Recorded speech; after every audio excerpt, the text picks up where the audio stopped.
All sports, all plays. Yeah. All sports, all plays. All sports, all plays.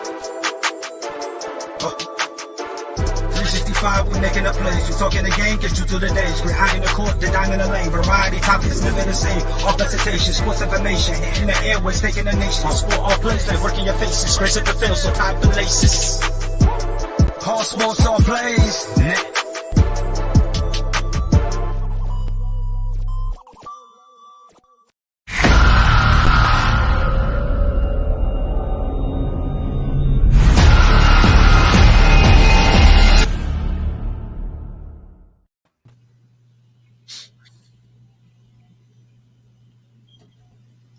Hi, you guys. Hi, other people on the other side of the camera. It's not a mirage. It's reality.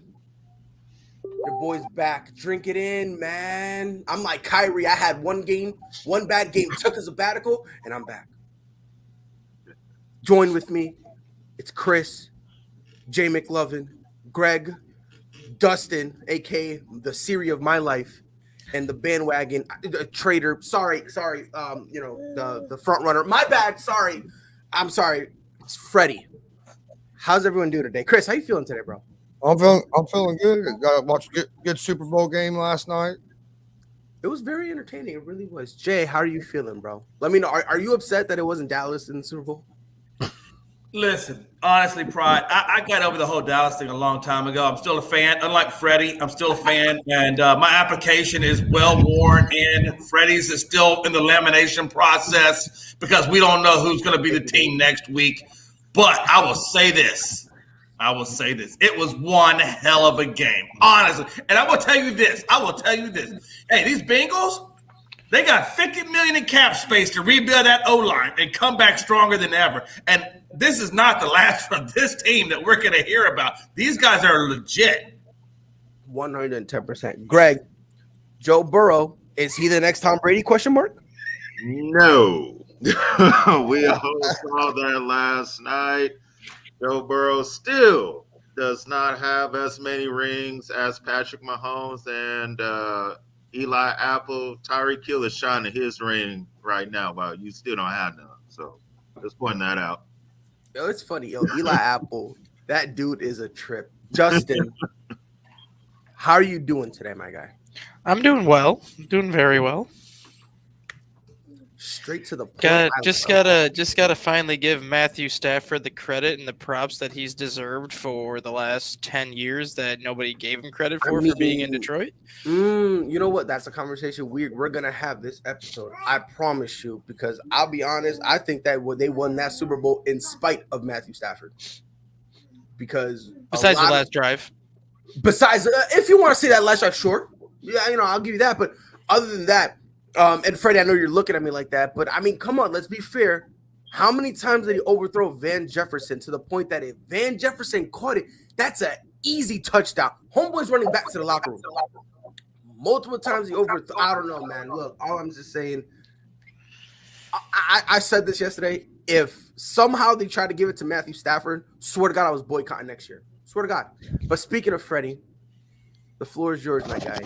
How does it feel to have the team you've been rolling with for all of 2 weeks? How does it feel to be able to watch them lift that Lombardi Trophy? First off, I want to correct Mr. McLovin on here this morning. So I don't know what it is that he got up early with extra big glass of orange juice. But sir, me. But listen here, sir. Man, it felt so good yesterday, bro. This feeling felt so great to see the city of angels, La down there with the palm trees, Hollywood, all the stars was out yesterday. They was all out. It was Braun. It felt so good to see my team win a Super Bowl. Well, let's be honest. That's probably as close as LeBron's going to get this year to a championship, was actually attending the L.A. Rams championship. Today's football Monday, not basketball Monday. Freddie, you live in Texas, saying, man, that's as close as what Ronnie's going to get. This feeling felt so great Freddie, you live in Tasty, Texas, man. right? Hold on. Damn, hold Dustin. on. No, I was Hold gonna. on. No, I've been saying this one now. I was been gonna put saying something this up one. on the camera for Freddie. Good. Listen, He's having a little Southern comfort today because he's feeling good. hey, I was Okay. patient. Freddie, I got a question. Freddie, I got a Hold on, question. Jay, let me Hold on, I got a finish. Hold on. question, Freddie. Freddie, now you have lived, you said you were born in LA, and I know you were. And I know you said that you also have roots somehow or another to New York. But let me ask you this. You're currently in Marshall, Texas. Out of the 3 destinations, where would you say you spent the majority of your life? It's even. Between what and what? Texas and California. How old? Okay, you were born in California. How old when you left LA? Like 10 or 11. And then Okay. so you spent like 10 or 11 years in Texas, right? Exactly. I have one other question, just one last question. When you were in LA and you had the opportunity to support, I guess at that time possibly would have been the Raiders organization when they were in LA, were you an LA Raiders fan, or who were you a fan of at that particular time?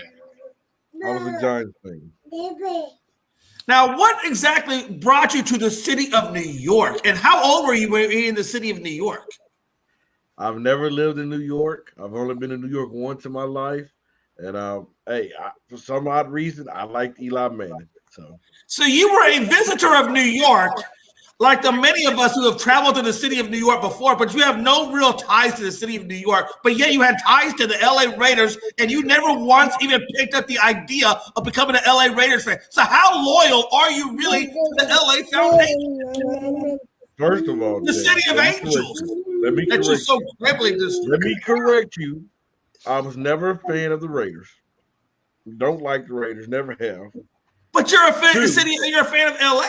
Hold on. I might be a fan of LA, but that don't mean I'm going for the Clippers. I'll never go for the Clippers. But we're not talking about basketball. We're talking about football right now. We're just talking football. And second of all, after New York pulled off the stunt they did a few weeks ago, I can't root for that team. So that leads me to only one city that I can root for. Because I ain't rooting for no Texas team, because they ain't worth my fandom. I was going to be a Chargers fan. Tony said that's like being a Clippers fan. You can't do that. And I said, you're right, my brother. I know I'm gonna get backlash off this, but I'm gonna go to the Rams. I don't care what people are going to say. So your judgment is not going to dictate how I feel. By the way, hey, I do want to say, Greg, you're not escaping the fire completely either. I think with the emergence of Joe Burrow and with the emergence of this Cincinnati Bengals team, and they got $50 million to go out and bring in all kinds of free agents to fill not only probably that secondary on the defensive side, but also to shore up that offensive side, plus the draft. Greg, I think you might want to reconsider your chances of getting back to the Super Bowl because you're probably going to have to go to Cincinnati a couple of more times. That's good. I agree with you to an extent, and then the Bengals are a solid team, but let's pump the brakes. Now wait a minute. They're a little bit more than just solid. They're a little bit more than just solid. They're a solid. No, they're a solid team. No, they they're are solid. right, but. Do you really think they're better than the Chiefs? Come on, let's be honest here. Well, let's be honest. Where were the Chiefs at? Were the Chiefs in the Super Bowl? I understand, but No, again, Pride. football's a weird sport. And Jay, you know this. Proof is in the pudding. Proof is in the pudding. Football is a weird sport where the worst team can win and has a legitimate chance of winning the longer the game is close. You know that, Jay. Yeah. Listen, the 2 runs the Giants went on to win the Super Bowl. Both times they beat the Patriots. Were they better than the Patriots? No, but they won. So I understand what you're saying, but again, I don't know. I don't know. I'm not saying that, all of a sudden now everyone's got to go through the Bengals. I'm not comfortable in saying that yet. But what I'm comfortable with saying is, look how good this team is now. Plus, given the cap space that they have available, how much more better are they going to become? And let's be honest, Zach Taylor is a pretty good evaluator of talent, considering that they went from 4-11 to this team, and 3/4 of the team is Zach Taylor. I will give you that, Jay. Freddie, you're muted. You gotta unmute yourself, Freddie. Jay, I will give you that the Bengals are going to be better because of the money. But the best thing about the NFL playoffs is it's not a 7-game series. Yep. It's one game where one mistake can ultimately decide your fate. So Cincinnati could go 13-4 next year. They could get home field, but then they could lose to the 6th seed based off of one turnover or one play. That doesn't mean that 6th seed is better than Cincinnati. It just means that one play changed the outcome of a game. No. What I'm saying is given how good the Cincinnati Bengals is and could become, the cakewalk, or to say that the Chiefs are, it's not. I think it's going to be very, very well balanced. I think we're going to see a rivalry get born here that's going to be really awesome for the game of football for many years to come. I don't think so. I think the rivalry is between the Chiefs and Bills already. And that's just me. Yeah, that's definitely that's a good rivalry as well. And Herbert. Yeah, Herbert. Yeah. Oh, yeah. You got to put Herbert in there because he low key. I tell you one thing. Hey, one thing we can all agree on is that the AFC is going to become very, very dangerous in terms of the competition level, because all these teams are just elevating at a much more. I think much more so than the NFC side of the ball. Yeah. It's going to be hard to get out of the AFC for the next 10 years. So whoever gets to the Super Bowl out of the AFC for the next decade, they're going to be battle tested all the way through. That could pose a problem though too, because the more battle tested you are, the more battered you're going to be in the Super Bowl. And I have a feeling the NFC might win a lot more Super Bowls over the next 10 years because of that, because they might have the easier road to get there as opposed to the AFC. True. And I'm telling you, Michael McCorkle-Jones, he a problem. Problem that can't be solved. You feel me? Man, you don't understand. I'm about to latch on to Mac. By the way, I'm about to latch on to Mac Jones something fierce now. Because now that Tom is gone, there's a huge hole in my heart. So I'm gonna be latching on to Mac Jones. Do not be surprised if one day I get on talk about he's the best quarterback in the league. If I say that after like a week 1 win, ignore me. I'm in my feelings. It's my first. It's the first season I'm watching football without Tom Brady.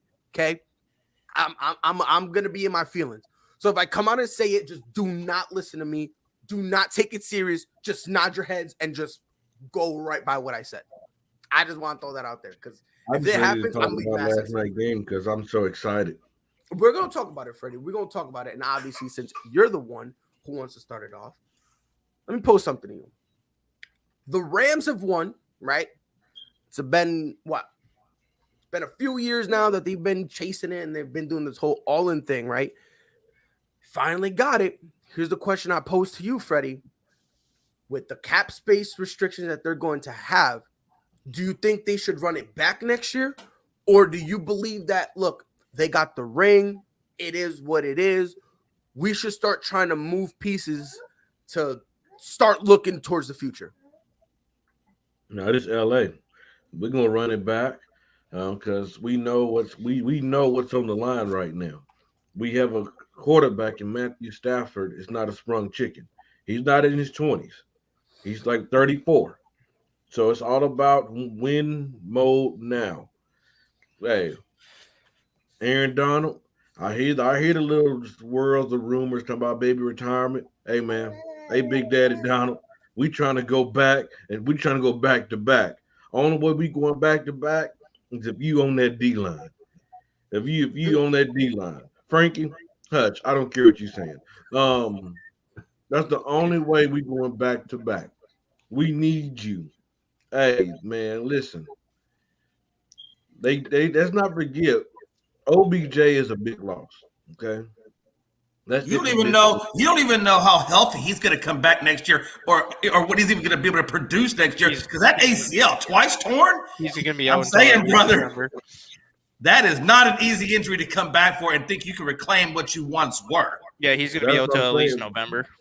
Yeah, that's going to be. Yeah, he's going to. Hey, man, and I'm going to tell y'all a little story. Yesterday, I was at church. His auntie came to me. And like, this is his first auntie. Like, his daddy and her are brothers and sisters. And she was telling me how happy she was for nephew. She said, Freddie, I'm happy for nephew. He finally get to play in the big game. He changed the narrative around, got a baby on the way. I'm happy for him. And just to see him go out the way that he went out, that just hurt. That just hurt. And the Rams missed him yesterday, by the way, because he was a piece in that game. We seen early on how they was going to him. So he was a big you're right. And without him, that offense did not look the same. It did not. And to Freddie's point, I mean, that is true. He got a whopping 3 targets and 2 receptions. So that definitely shows you that he was a vital piece, even though while he was playing, the result down 10-13. But again, my bad. Why am I talking? It's not even my turn. Freddie, the floor is yours again. And so, like I was saying, they need all their pieces, and they have Woods coming back. So it's not like they're going to need OBJ right at the top. They have Woods coming back. They won this Super Bowl without Woods this year. They did that. So what I'm saying is, Aaron Donald, we need you. We're not winning nothing without Aaron Donald. Because, hey, that dude is the best player on that team, hands down. Hands down, the best player. And we seen in the middle of that third quarter, he started making his name be felt. We seen that. He started making an imprint on this game. They started getting to Joe Burrow, and they made that life living hell for the Cincinnati Bengals. So if they want to win, they have to bring back Von Miller, Aaron Donald. They got to re-sign OBJ. You got to bring these guys back if you want to go back to back. In LA, it's not about winning one championship. We need to see a back-to-back and possibly a three-peat. Hey, the City of Angels, y'all seen the celebrities out there. Snoop, all of them, man. Hey, we're going to talk about the halftime show too, by the way. Hey, oh, no, we will. We will. I'm excited. I'm happy. I've never thought I'd be in this moment, but I'm here. Well, of course you did. The last time you thought about this, you were a Giants fan. LA, this is for you. Woo! Yep. And by the way, real quick to Freddie's to something of your point, because obviously LA wants to win back to back. Do you happen to know whose last team was that won that back to back?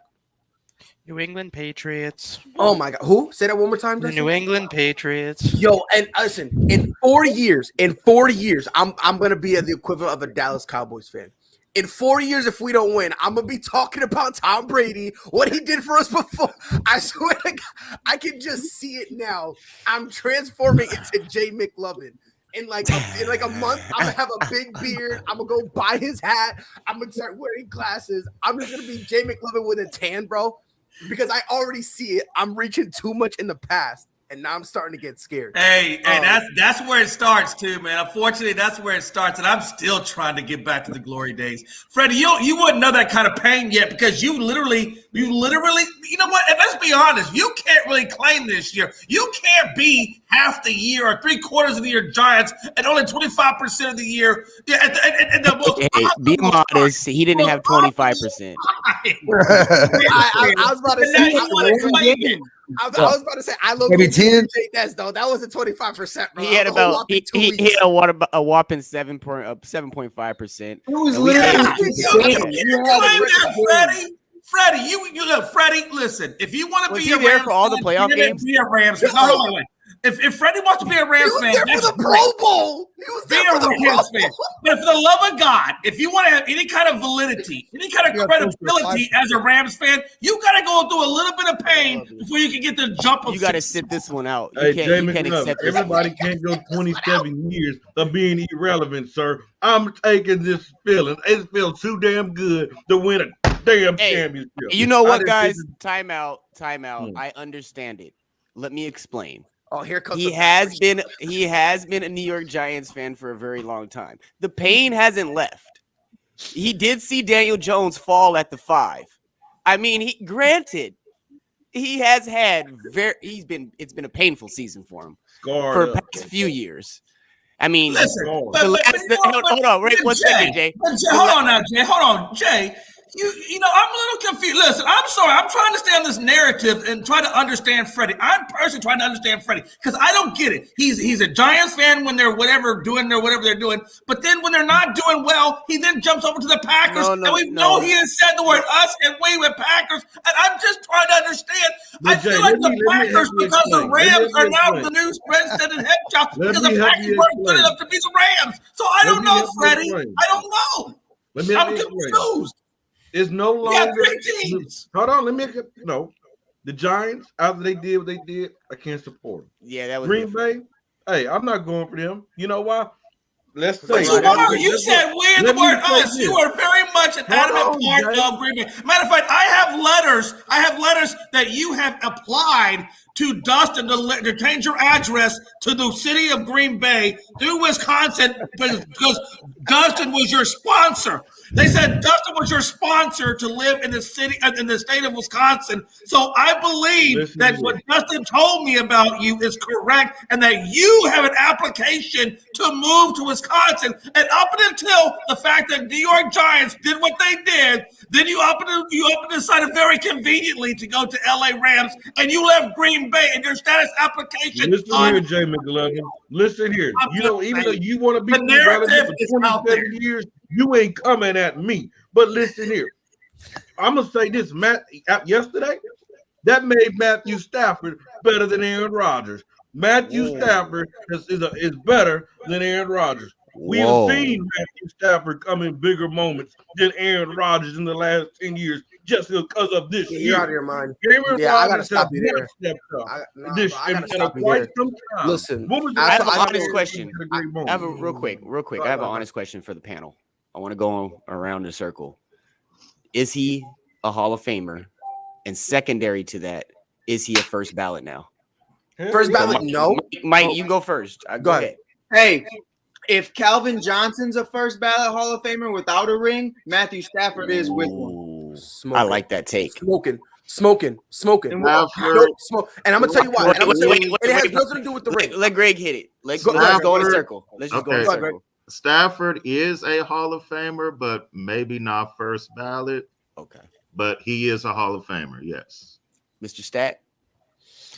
I think he had a shot to be first ballot with or without a ring, just because by the time he retired, he was going to be in the top 5 basically in every passing category. So the numbers were there with who was going to be ahead of him. The only thing he was lacking was that ring, and now that he has it, he'll be first ballot. Yeah. Pride? He's a Hall of Famer. He's not a first ballot. Not even close. Let's be fair here. At the best, at the apex of his hype, at the apex of his career, he was at best, a top 7, top 10 quarterback? At the best, if that's a first ballot Hall of Famer, then I'm making the Hall of Fame without 7 foot on the field. I'm going to be honest with you, Pride, and you kind of got to hold it to what it is. We need to understand you're really not the best quarterback in the league unless you have one of the best teams and you have the most media. No, it's not even best receivers. You need that media to be behind you, and anything coming out of Detroit wasn't going to. He had the media when it was him and Calvin. Are you bugging? Hey, no. When it was him and Calvin, they had nothing but media love. Going to that point, because when they had that touchdown, that catch, and it changed the way that they did the catch with Calvin. That thing, you right, because they were on their coattails during that time period. After Calvin, you got it. After Calvin left and they were kind of horrible, no one paid mind to them. They threw him in the trash. Yeah. Now, one of y'all said that he was a 7th, 8th ranked quarterback. But let's not forget who's been quarterbacking in the NFL. It don't matter. Tom Brady. It doesn't matter. That's what a Hall of Fame class is. Exactly. Exactly. Because if you're going to say that, guess who's going to be in the Hall of Fame? Tom Brady. Guess who's going to be in the Hall of Fame that he played with? Yeah. Drew Brees. Guess who else? Yeah. Ben Roethlisberger. Guess what? Peyton Manning. So you can't say that because you're playing in the same time. It's like if I'm only as good as my time period, but my time period was full of Hall of Famers. That's what it is. But now he's done something that Aaron Rodgers have done, but Aaron Rodgers have not done it in 10 years. It don't matter. This is his first time. MVPs, what has Aaron Rodgers done that Matthew Stafford haven't? But this is Matthew Stafford's first time. So just because he did it now, don't trump him. The point is, though, for me, it's not even that. And I Pride knows biggest Matthew Stafford supporter in the world. I'll never shit on that man. But to say he's better than Rodgers is just, I don't even know what we're talking about. But it's definitely something to me though, where you look at what Stafford did, and his stats are duplicate to others of Rodgers and of Manning and of Brady and of others with a shitty team. The only difference is he wasn't winning games, and I think that's really what you look at it, and you have to understand. Drew Brees is also in that same class of Aaron Rodgers right now, to where it's like you only have that one ring. Now Matthew's there with the best of them. I think Drew and Matthew are more comparable when we're comparing these. I think you can compare those two. I wouldn't compare Rodgers. Stafford. Hold on, real quick, because I want you to go and I want Chris to go. So, Chris, what's your take on it? I think he's Stafford's a Hall of Famer, but I don't think that made him first ballot yet. I think he needs to go to the playoffs and have another deep run before he be first ballot.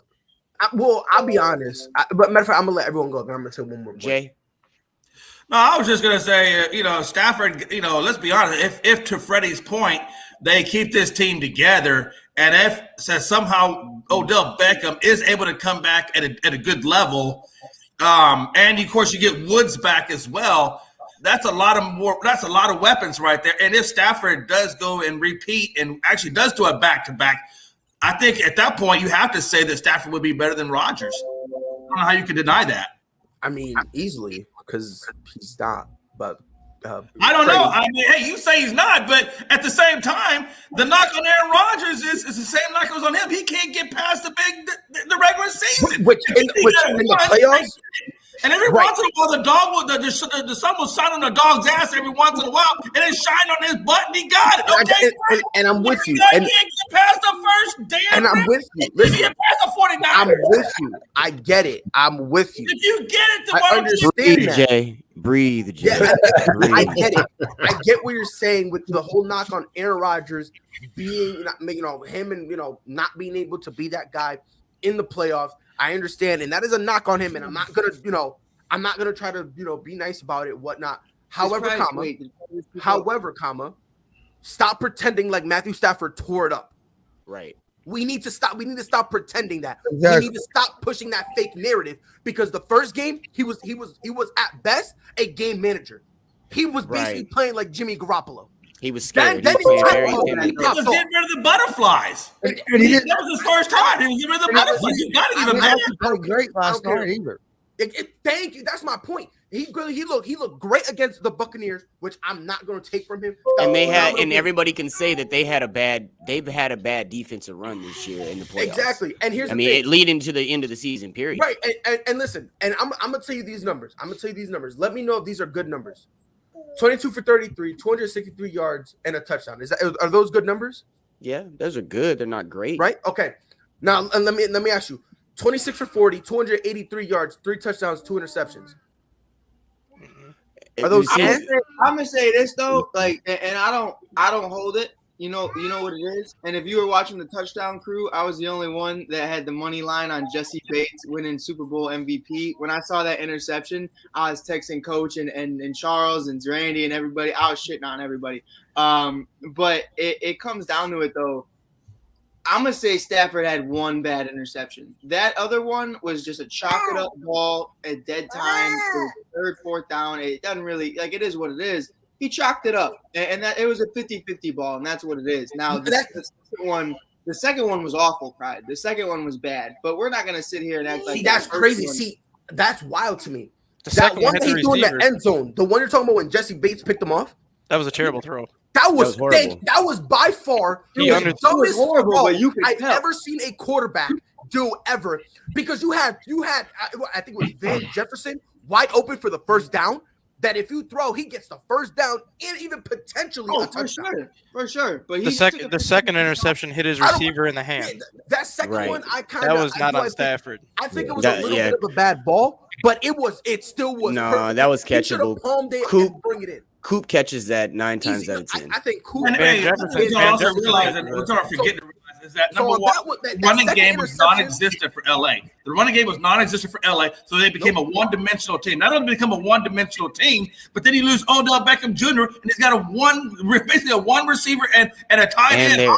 who came out of nowhere. So And their Matt offensive Stafford, line is given what horrible. we had, did a lot worth it.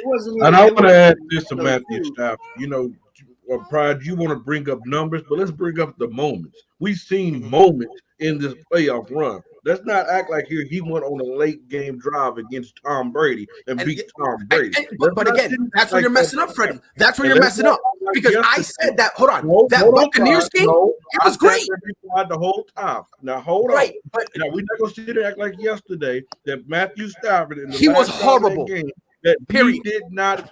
I'm talking about in the fourth quarter that he didn't say, you know what? I'm the best player. I'm the quarterback. I'm going to take us home. Where he could have folded. But he didn't. Him and Cooper Kupp, he did fold. What are you talking about? The best players in the game, and they went down and won the game. Wait, let me. What? He did fold. He had a big moment. I don't agree with that. He did not fold. No, that was not a fold. Let me say this. You weren't watching the game of football, Brian. That final drive, I don't want to hear it. He was horrible up the until that final drive. Aaron Rodgers had in the playoffs against the Cowboys. No, look. That's so crazy. Look, That's crazy. At the end of it, we're at the Super Bowl. So my take, first of all, Matthew Stafford. I think that he's hit a qualifier to be Hall of Fame spoken about, but I definitely don't think he's a first ballot Hall of Famer. I look over his career and I do see other quarterbacks that he shared the field with that should be Hall of Famers above him, even with this Super Bowl win. So that's how I kind of compare it and gauge if they're going to be Hall of Famers. Who was in your era? Who did you play with? And where are they at? You know what I mean? So that's on that part. Now, as far as the game itself, I disagree with both of y'all. I don't think Matthew Stafford played bad. I think that you're talking about the best team in the AFC versus the best team in the NFC. They had a very good, solid matchup between each other. It wasn't like any particular area of each team was tremendously better than the others. So to me, it was a very, very good matchup as far as the evenness of it. So breaking it down, I'm going to go on that part of you, Freddie. It's talking about moments. Matthew Stafford did what he needed to do when it counted. I think as the game went on, Cincinnati and Los Angeles, in their respective spots, they did what they were supposed to do on defense, which is why Joey was sacked 7 times, which is why Matthew Stafford did end up throwing 2 interceptions, which is why those things had happened, why the running game was shut down. So everyone was doing their job from the bottom of the roster to the top. And that's why we seen such a great game yesterday. But at the end of the day, no, bro, it was did help. That first one in third. I'm not gonna get into that because we can do that in every game. We can do that in every game of the playoffs. Jay, but I think we can do that in every game of the playoffs. Yeah, I mean, I agree. But I think the bigger point that we're trying to make is right now. If you said right now, if he retired today, yeah, you're right. He's not first being Hall of Famer. But the storyline for Matt Stafford is not done. There's no telling what he's going to do before he retires. And I'm telling you, if he does get another Super Bowl, then he's obviously had more success in the postseason, which we all think matters the most, than what Aaron Rodgers has done. And I'm sorry, that's a totally different setup because exactly. That's why I'm saying how many quarterbacks have 2 Super Bowls? Yeah, so it's early to say. I know one who got 7. We know who. Oh, there you go. Everyone's gonna bring up Brady. But I mean, but to Jay's point, I mean, as of right now, maybe I'll put him in the Hall of Fame. I mean, it's a hard maybe for me. Maybe if real quick, Pride. Let me ask you this: Go ahead. Out of the guys that Matthew's played with, is he better than 7 of the quarterbacks that you would feel is at the top echelon? No, not even close. I think he's like 9 deep in his era. He's best. like right. Not talking about Jay. Hold on, Jay. Hold on. So do y'all have Eli Manning in the Hall of Fame? No, Eli Manning should not be in the Hall of Fame. But I'll be honest, Fred, I'm gonna be honest. I think he's going to. I don't. But I got him above Matt. I don't think he's. What you? Whoa, hold on. Yes, I don't. Matthew Stafford. We're talking about postseason. Hold on. No. Now wait. Now you guys can ridicule me all you want, but y'all just sat up here and talked about being successful in the postseason, but you're going to discredit Eli Manning. Don't be critical. I'm saying that.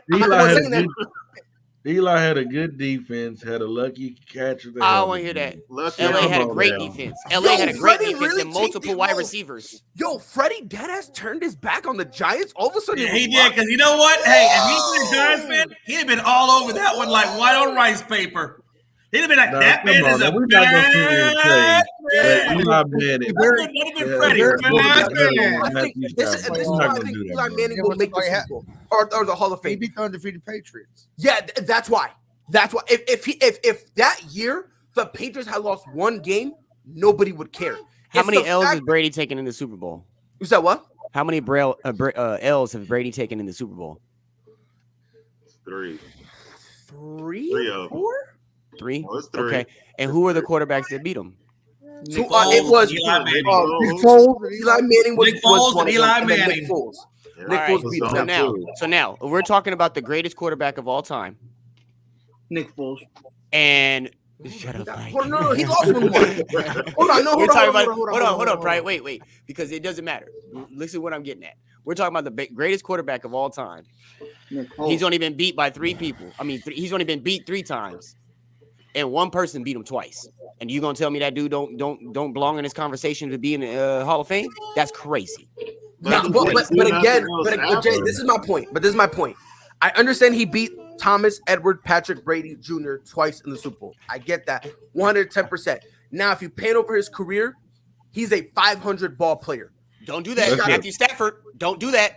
What do you mean? Don't play No, hypocrite but the with me. difference is Matthew Jay, Stafford had a whole Hold on. I 10 can't years believe difference of is, Jay, dog bag, of No. brown paper Jay, bag, Matthew Cleveland but the Brown difference is- stuff.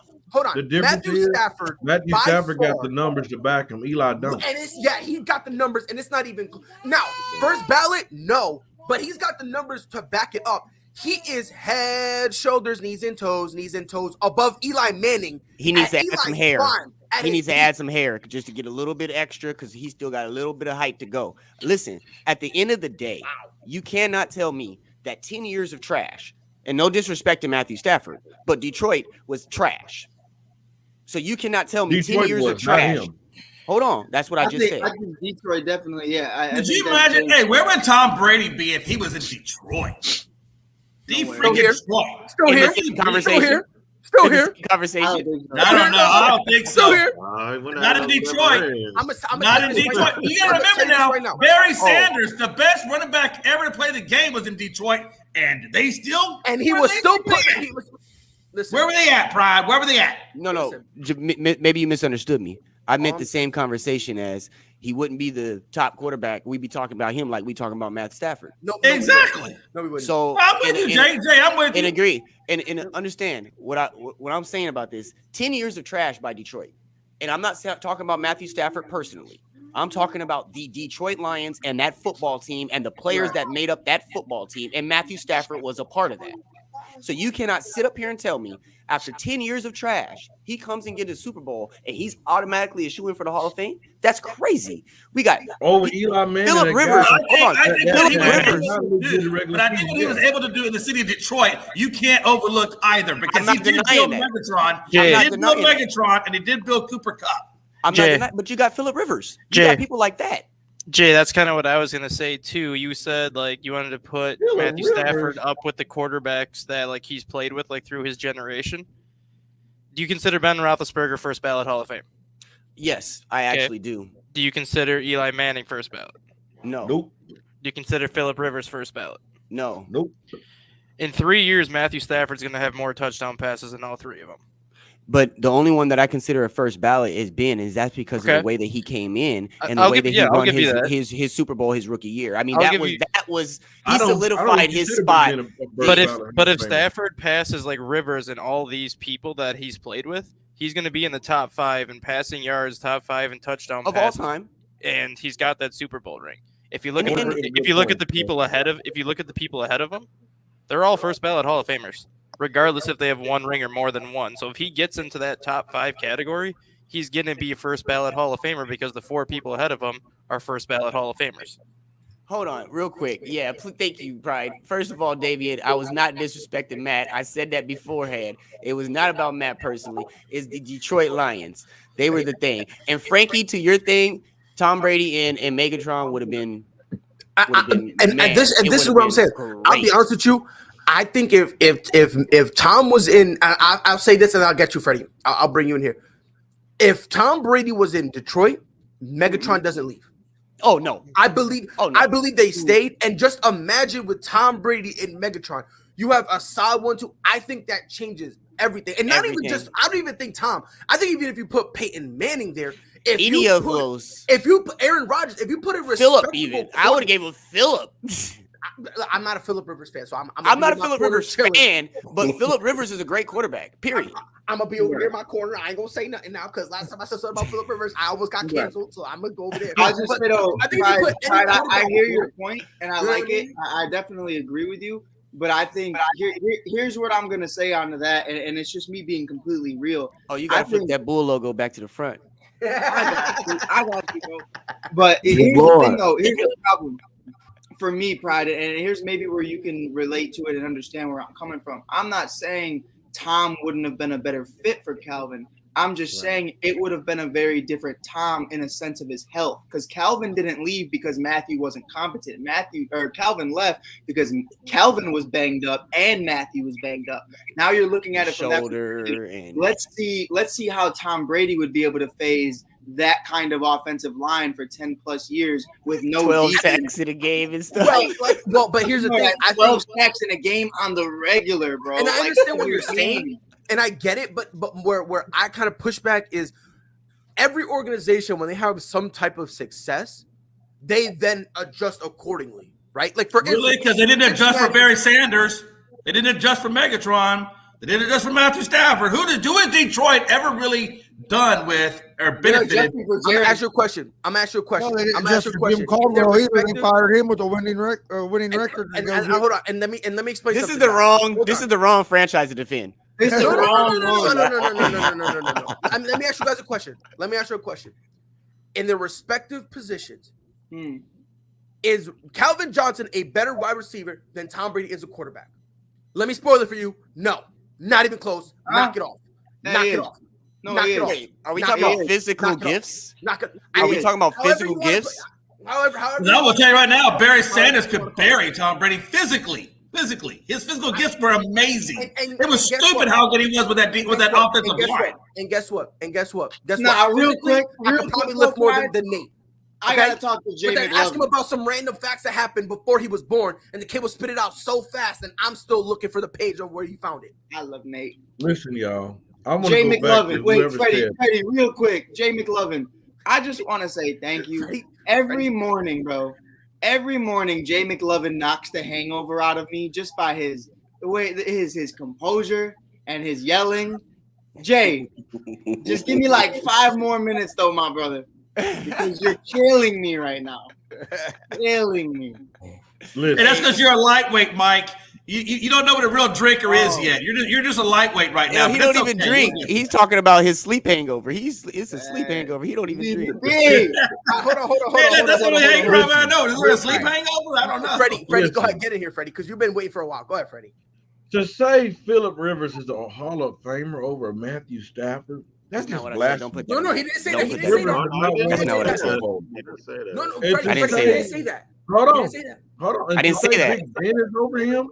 No, that's not true. You can't put Big Ben over Matthew because let's not forget. Listen, there is a rule when it's talking about getting in the Hall of Fame. They can judge you off the field actions, and let's not. No. Let's not go there. I want to know. So that the only thing that you have on Big Ben? Okay. I don't have nothing. All right, cool. I'll accept that. Because all season, it's not even that. All season long, Pridely, you were here. Jay, you were here. Everybody else, Mike is so tight. He said pridely. That's how you know Mike is Mike. You're Mike tight right now. Nah, bro. My nickname is my government name. Because ever since the summer, bro, I was telling people I watched this guy for 10 years. He was the first quarterback I ever saw physically play in front of me, and Josh McCown, the greatest Bears quarterback of all time. But with that being said, I watched the final game. Now, I didn't know it was the final game. I was physically there. Bears versus Lions. Calvin Johnson's last game ever. I was watching it. I was there. I've watched this kid play for 10 plus years. And Freddie, you were one of his biggest haters, bro. Thank you. Biggest haters. So you on Matthew Stafford. Hear that shit. I've never hated on Matthew Stafford. Oh, I'm gonna go run the Pull clip. it up right now. I got you. We'll throughout the week, guys, we'll be leaking Pull it those up. footages. I swear, I've never. Hey, listen, Freddie, there's probably some receipts out there that have your name on it. Freddie, just know you gave me the week off Go find ASAP. it. This is my last show. I will go find it. I Find have it. the week. I got the time. Hey, real quick, Find it. real quick, because I do want to say I did not say Phillip Rivers was a Hall of Fame quarterback. Because the only time you brought up Phillip Rivers was about Detroit. If you put Phillip Rivers in Detroit, that you position, thought the culture would have been with the better. type Yes. of So I got with you. the Yes. type of gunslinger he is. Yes. But now let me say this about Matthew Stafford as well. Remember, guys, when Matthew Stafford came in, remember the hype that he came in with. Remember what he was supposed to do That for Georgia Detroit. boy. Yep. Right.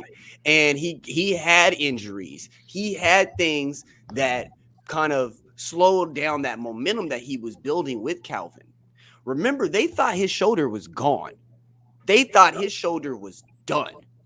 He's seen multiple specialists. They sent him all through the ringer for this. So for him to come back, to me, this is my thing. For him to come back and move to a team like LA, who has a very premier defense, who already had wide receivers, who already had freaking ammunition sitting there ready to go at the running back position, who had a decent offensive line set up to protect him already. And then you place a gunslinger in there. Yeah, that's going to be pretty successful. And that's where I wanted to emphasize. Jay, real quick though, can you say the same thing about Brady last year? Oh yeah, but Brady already did everything that he had to do prior. So I can't. This ain't the same conversation because Matthew doesn't have that previous resume, and so when he comes over and makes this switch to LA and he wins it, I'm not taking a darn thing from Matthew Stafford. Right. But that does not shoe him or sling him into a Hall of Fame talk right away. I say that he's going to be in that conversation as he finishes out his overall stats, like Dustin had pointed out. For his career, he's had a fabulous career. This is the cherry on top of it. I think what he does in the next 2 years will really tell us if he ends up getting that vote or not. Let me ask you guys this, because Freddie kind of brought this up a couple of minutes ago. Basically, how with Ben Roethlisberger, your off the field stuff can sometimes affect like your Hall of Fame status and how people look at you. How is that going to affect guys like Adrian Peterson now? Because Adrian Peterson he got arrested again. He was going to be a first ballot Hall of Famer. Ring or no ring, everyone knew he was going to be a first ballot Hall of Famer. But now look at the stuff that he's had to deal with the domestic violence with his wife this weekend to get arrested, the whole child abuse case that he had to go through 6 years ago. How is the voters going to look at him now when he gets to that point where he's going into the Hall of Fame? Do any of you see that maybe I'm not saying he's going to be left out of it, but do any of you see that affecting a first ballot chance for him now, knowing that the last 5 years of his career have not been good, both on the field and off the field? It's kind of the AB question. It all depends. Now, if there's a video out there of what happened. Well, the airport has that video. Okay, the airport, they would not have arrested him if the airport did not have some sort of video showing what he did to his wife. Okay, well, so don't say that now, man. Leaked out and it's bad, then yes, it's gonna hurt. But if that video doesn't get leaked and they kind of hide it and it don't get seen, then. And I don't even know, you really don't know if there's a video or not. But what you do have is people's word. They got arrested because people on the plane, there were witnesses present. Yeah, there were witnesses. Yeah. So that's why it's not just like a he said, she said thing with like Adrian Peterson's wife saying he did this to me. This is like Jay said, a lot of people on the plane saying exactly the same thing of what they saw. So they might not have a video, but when you have that many people coming through, I think he'll still be a Hall of Famer, but I do think it could affect him being a first ballot. I do too. I mean, honestly, I don't. Well, but here's the thing: we also got to remember, though, let's be honest, even though that happened, let's put into consideration, he was still a nice guy. He talked to the people, like the media. He would talk to them. To my knowledge, he never had that moment where he kind of was being rude to the media. A guy like Big Ben, there's been times where he's been rude to the media. You know what I mean? He's been and we got to remember the people we vote for this, they petty. So even though AP, he did what he did, and everyone he pretty much did it. But when it came to the media, he was always nice and smiling and always willing to talk to them. I understand that he did what he did, but again, it all really depends on the certain media people, because some of them don't care. They're like, all right, when I went to talk to him, would he talk to me? That's all they really cared about. Yeah. You know what I mean? How did he treat the media? How did he treat us? Oh, he treated us with respect. Okay, well then what happened off the field? That's his personal life. So we're not gonna come at him for that. You know, the thing that I think he has going against him, though, this rule they do. Yeah, the thing that he has going against him, though, he kind of committed the two worst crimes that you can commit that the NFL kind of puts the clamp on. Obviously, domestic violence is the big thing that they've kind of gone on the last 4 years, but he also committed a crime against a child. True. And that's kind of the one that's going to hang over his head for a long time. Let me say this real quick.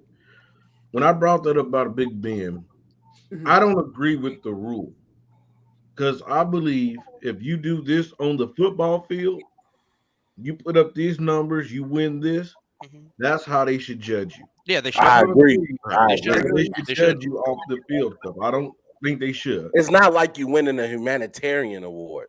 Right. This is talking about your play on the field. Yes, you're in the Hall of Fame because you play on the field. Yeah. Exactly. I agree 100%. Like, you know what I mean? Because I don't. Why baseball's Hall of Fame is so fucked up.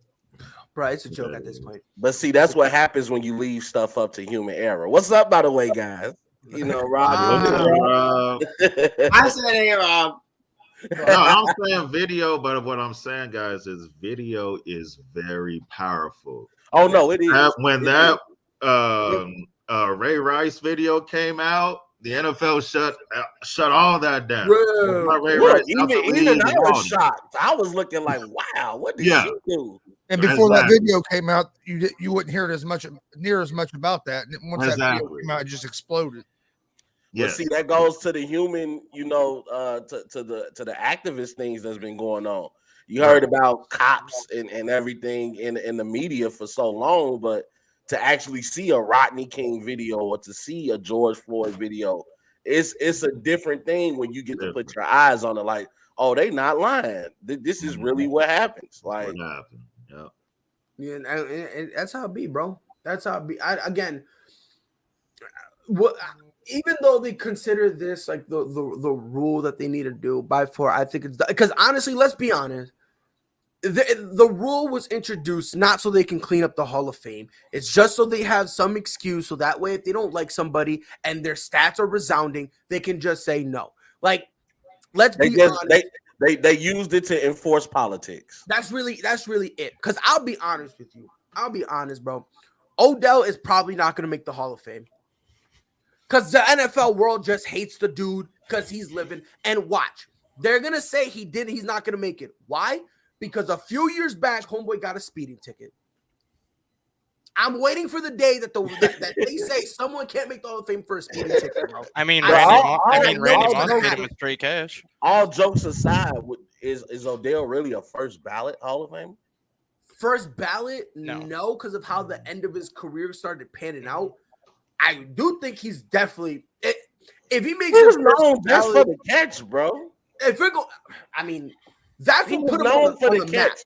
I don't really feel like Odell was like, don't get me wrong. I love Odell. I was happy for that guy yesterday just because of all the criticism he gets. Yeah. But if we want to really be honest, when has Odell ever really been a top receiver? Giants, his first 3 years until he got hurt. And every this man was year putting up crazy numbers, bro. Like every year in New York, yeah.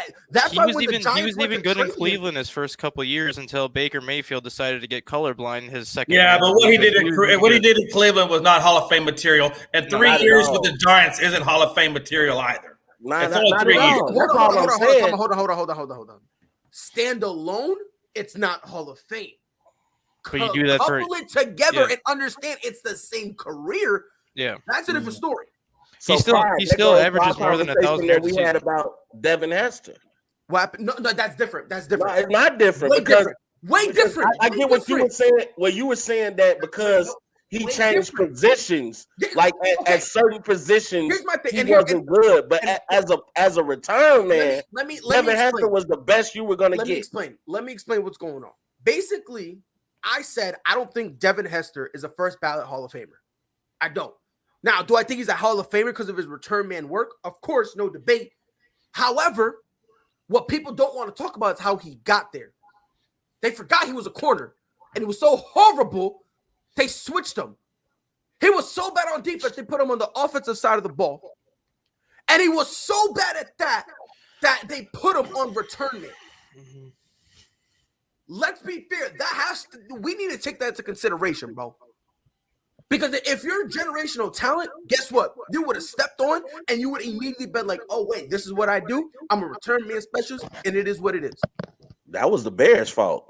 How is it the Bears' fault? Because they should have saw his University of Miami videos and saw how great he was at returning the ball, that he should have just started there. The Bears tried to mix and match, make him a receiver, make him a cornerback. Can we talk about this halftime show now? You're going to go where Coach tell you. No, we're not talking about My bad. We're not talking about the halftime show. Well, if you look at how the league has changed, though, like receivers are only as good as their quarterbacks are. But if you look at the top 14 quarterbacks in touchdown passes, 11 of the top 14 have been drafted since 2000. And a large chunk of them are still playing right now or have recently retired. So obviously Beckham might not be a first ballot Hall of Famer, but if he's 9 years into his career now, I think. And he still has, I think, more than 9,000 yards receiving, which averages out to be 1,000 yards a season. So if you play 13 years in this league and you finish with 13,000 yards, you're going to get into the Hall of Fame because you averaged over 1,000 yards a season. And that's with shortened seasons, and that's with down seasons like he had in Cleveland. He still averages more than 1,000 yards receiving, which not a lot of receivers in the Hall of Fame can say. I think people just have forgotten who Odell Beckham Jr. is, man. I really do. And yesterday I was so happy. I said, man, this dude's about to shine in the Super Bowl because, hey, I know it's like only 2 or 3 receptions, but hey, Cooper Kupp wasn't at first. He was pretty much a no-show. And that's what I was going to say earlier, that you could argue that Beckham would have gotten the MVP had he not gotten hurt, because Cincinnati had no answers to Beckham. They had answers to Cooper Kupp the first 2.5, 3 quarters. They didn't have an answer for Odell Beckham, and he was torching him. And then once he got hurt, it took Stafford 2 quarters to figure out that defense. And then basically the last drive of the game, Cincinnati didn't have answers for Kupp. Exactly. And real quick, Rob, because McLevin, don't come on here with the disrespect. Well, and that's not disrespect. I mean, I'm just saying, Cooper Kupp, you can't look past what he did. You know what it is, right? Pride, you know why Jay McLevin's so hard on OBJ is because the catch came against who? Who did it come against? Dallas. Exactly. Dallas. Yeah. It has nothing to do with me. I mean, hey, he was a great catch. You know, hey, it is what it is. No. See, Did they lose that game? It was a great catch. I'm not taking it away. They lost that game. Yeah, the Giants lost that game, right? I understand that, but here's my thing. The catch is what put OBJ on the map, of course. Do you know when was that catch? Does anyone remember when that catch was? Was it his rookie year? Was it his rookie year or her second year? Second year. It was his second year, correct? It was second. It was his second year, correct? I believe it was his first primetime game that he ever had, too, because it was the his Giants first primetime awful. game in his second year. Did you know that in his rookie year, he still put up over 1,300 yards in his rookie year? Listen, and I think we're beginning to disrespect how valuable it is to put up 1,000-yard seasons, because we've seen Mike Evans do it virtually his entire career up until the point where he had to cut back on some of his touches to make everybody else happy. I think when he started doing that, a lot of people started saying that it's very easy and try to act like it's very casual. It's really not. Odell, up until 2019, so that was his second year with Cleveland? Yeah. Right? Yeah, second year with Cleveland. 1,000 yards at least. His work, this was his, outside of 2015, because he got injured. Outside of 2015, it was 1,000 yards. His worst statistical year, the worst statistical year he had, He had a catch percentage of 55%, and that year he still put up over 1,000 yards. If that's not Hall of Fame, I don't know what is. And now, if he is was he with, first if he was ballot? with the No, he's Rams not. all I'm not year gonna- this year, he would have What another 1,000-yard season. Oh yeah, he This would have year. had He 15, was there from the 1,600 beginning. yards with Stafford. I don't think 15 or 1,600. I don't think that because I think I Cup do. would have been the number one. No, because I think Cup would have got less targets. No, I think he still would have went to Cup. I mean, Odell's still getting 1,000 yards. If Beckham was there since week 1, though, because you got to look at the first 7 games of the season, Robert Woods was the leading receiver. No, he wasn't. I thought he was the first 7 weeks. No, that was the I night was against the Cooper Kupp, Rams. wasn't it? They said it was Yeah. one-dimensional. They kept going to Cup. But even then, though, They kept going to Cup. if you add Beckham to that, though, I don't think it's as one-dimensional. But you got to understand what Cooper Kupp is able to do, the way he's able to get in between those windows. Which brings up, and he has hands. You know what I mean? He's gonna bring it down, and not to mention the yak. And I ain't talking about the Hennessy. Yep, and which brings me to the second point. But Stafford and Odell Beckham Jr.'s chemistry would have been a lot better too if he had been there the whole season. I mean, it would have been better, yeah, but it wouldn't have been nowhere near to the chemistry he got with Cooper Kupp, which is weird because they somehow had this chemistry. They've been playing with each other. Chemistry was ridiculous. It was completely ridiculous. He had he would have that type of timing and chemistry that Tom Brady had with Julian Edelman years into their Super Bowl run. You know what I mean? Like in your first year there. Yeah, like this is their first year and they got that type of connection. That's special. But speaking of Cooper Kupp, I want to ask you guys a question because a lot of people have been very anti-Kupp for some unknown reason. I don't know what it is. Cooper Kupp, based on this year, I'm gonna start with you, Chris. Is he a top 5 corner? Is he a top 5 wide receiver in the league coming off of this year? Based on this year, yeah, I think he is. He was the leading receiver in the league this year, and he won the Triple Crown. And in his first year with Stafford, so you put back with Stafford for a couple more years, I think he's going to put up the same kind of numbers in the next couple seasons as well. Jay McLovin, Cooper Kupp top 5? Absolutely, and I don't even think that's is debatable, man. How is he not top 5? He's not top 5. He came what 40 yards from breaking Megatron's record. He did break Megatron's record. No, I don't think he did. I think he came within 40 yards of it. No, they said he broke it because remember Megatron only had 1,700 yards receiving. Didn't Kupp have like 18? Yeah, he had 18. 18 or 1,900, I think. It was 1,900. Yes, the Megatron only had 1,736 the year that. Yeah, Megatron. it was 1,900 for Megatron.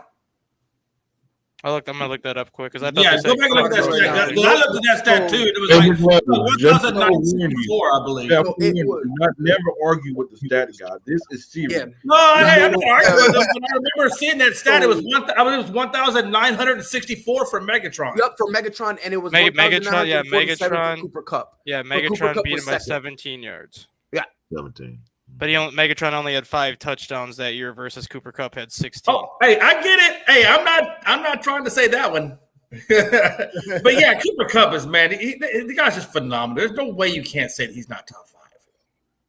Greg, you agree? Yeah, he's Cooper Kupp is top 3 to me. You have Jamar Chase, Devontae Adams, and you have Cooper Kupp. Okay. You put the Chase over Devontae Adams? I said who now? You put in Chase over Devontae Adams? Yeah, Jamar Chase, yes, he's over Devontae Adams. And I'm putting Cooper Kupp at number 1. We seen what this man did this year. Hey, the best quarterback. I love how you just skipped over Dustin, but that's cool. The best quarterback receiver duo in the NFL, hands down.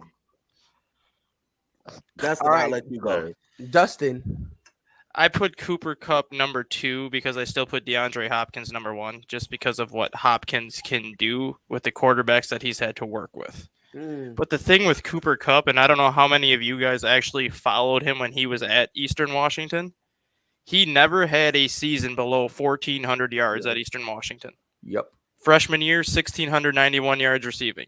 Sophomore year, 1,431. Junior and wasn't season, sophomore year his worst one in terms of yardage? Yep. Junior year, 1,642 in 11 games, which means he was averaging 150 yards a game. Senior season, 1,700 yards. But here's where it even gets better. Freshman year, 21 touchdown receptions. Sophomore Wow. year, 16 receptions, touchdown receptions. Junior year, 19 touchdown receptions in 11 games. Senior year, 17 touchdowns in 13 games. So in college, he had 6,464 yards receiving in 52 games. So he averaged 125 yards receiving, and he had 73 touchdowns in 4 years in college.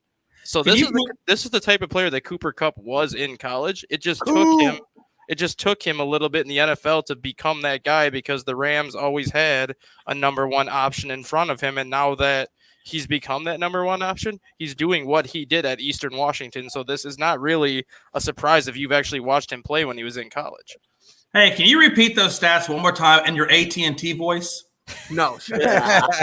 Yo, Rob, is he top 5? Hey, top five. I mean, Cooper Kupp proved, a lot of haters wrong this season. Just look at the man. Trust and Look believe. at the man's year. You get the Triple Crown receiver crown. You get Offensive Player of the Year, and then you go to the Super Bowl and get the MVP. Isn't the only one Jerry Rice? I think it was the. No, they said Jerry Rice did it, but Cooper Kupp did it in the same season. That's real. That's legit. You don't have to talk anymore. The case is closed. Cooper Kupp, I agree with DeAndre Hopkins because of what he had to do with the quarterbacks he's had. I agree with Devontae Adams. I agree with Jamar Chase. And you got to throw Cooper Kupp up there. Those are your top 4 receivers in the league. And I call Cooper Kupp old reliable. The sad part is Cooper Kupp was a 3rd-round pick. And the only reason why he was a 3rd-round pick is because he was at Eastern Washington and he wasn't in the FBS. He ain't got no. I'm not even saying that. Like, even in the FCS, if the FCS would put more of their games on the national stage, Cooper Kupp would have been a 1st-round pick regardless of the school he came from. It's the fact that people only got to see him play 2 or 3 times a year during the FCS playoffs where they actually got to see what he can do. But he did that for the duration of his 4-year career in college, and there's not too many college receivers that have put up the numbers that he's put up over 4 years. He would have probably been one of the top 2 receivers off the board if he was more recognized by the media when he was in school. Hey, and let's recognize the fact that Cooper Kupp is knocking down the color barrier. He's one of those receivers who's knocking down the color barrier. You're used to black guys being the receivers, and hey, more power to Cooper Kupp. I feel like everybody should get love on the equal. And the thing with Cooper Kupp, Pride can attest to this. He's just the bigger, faster, more physical version of Wes Welker. That's all he really is. Like you could with Wes Welker, you could line up in the slot, you can line him up in the backfield, you could line him up outside. Cooper Kupp plays the same way that Wes Welker played. He's just bigger and more physically gifted, which is why his numbers are what they are. Built for tough. I can't stand you. All right, so Freddie, you've been drooling over this halftime show. Go ahead, waste our time with how it was the best thing you ever seen and how it was so amazing and all this dumb stuff. Hey, Freddie, let's start Kurt walking. Freddie, you're muted. Oh man, it was a great halftime show though. It was Freddie, you muted, bro. Bro, we can't hear it. You don't even know it. He's over there rocking out. He played it everything. He played it. Play it again. Yeah. No, that's all right. Hey, listen, man. The best halftime show I've seen in my lifetime. I'm not going to sit here and lie to you. I was so pumped up, waiting to see what was going to happen. Because what I wanted to happen didn't happen. I wanted Snoop to pull in the low ride. I wanted to see that. Not going to lie to you. They had a low rider. But to see him, Dr. Dre, Mary J., hey, even Eminem, and then we got to see 50 Cent, man. Hey. I mean $1.25 because he was a little Hey, did 50 Cent look a little bloated? I think he got bloated up to $1.25. But I'm gonna say this, man. One thing I would have liked to see Ice Cube. Because Ice Cube and Kendrick Lamar. Give me Ice Cube over Kendrick Lamar. Ice Cube sang in Los Angeles. Kendrick was Kendrick was the Kendrick stuff. did his Like thing. take 50 out and put Cube in there. It would have been like, bro, like it would like, but hey, man, Jay-Z, you did a hell of a job. The everything was, man, it was just great from top and bottom. And just to see the greats come out to Hollywood like that and put on the show, man, made the Super Bowl even better, man. This is Hey, I why. like how they showed Tupac some love though with California. Oh yeah, well you got to. You know where you at. Yeah, Hey, no, I Freddie. know. Yeah. Hey Freddie, this is what the world wants to know. Was it better than the nipple? It was better, bro. I'm sorry. It was better. Hey, you know what though, Freddie? I have to agree with you, man.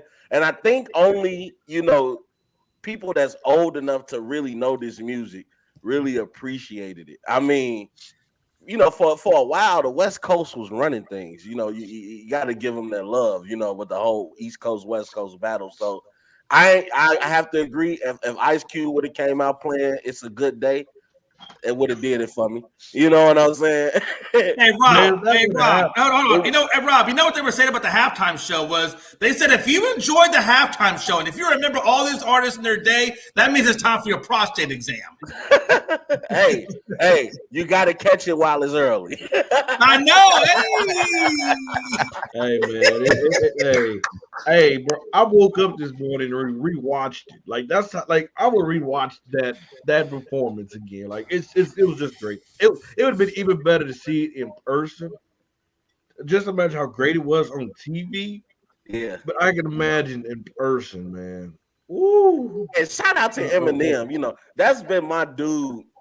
Man, Eminem is in my top 5 like of rappers of all time.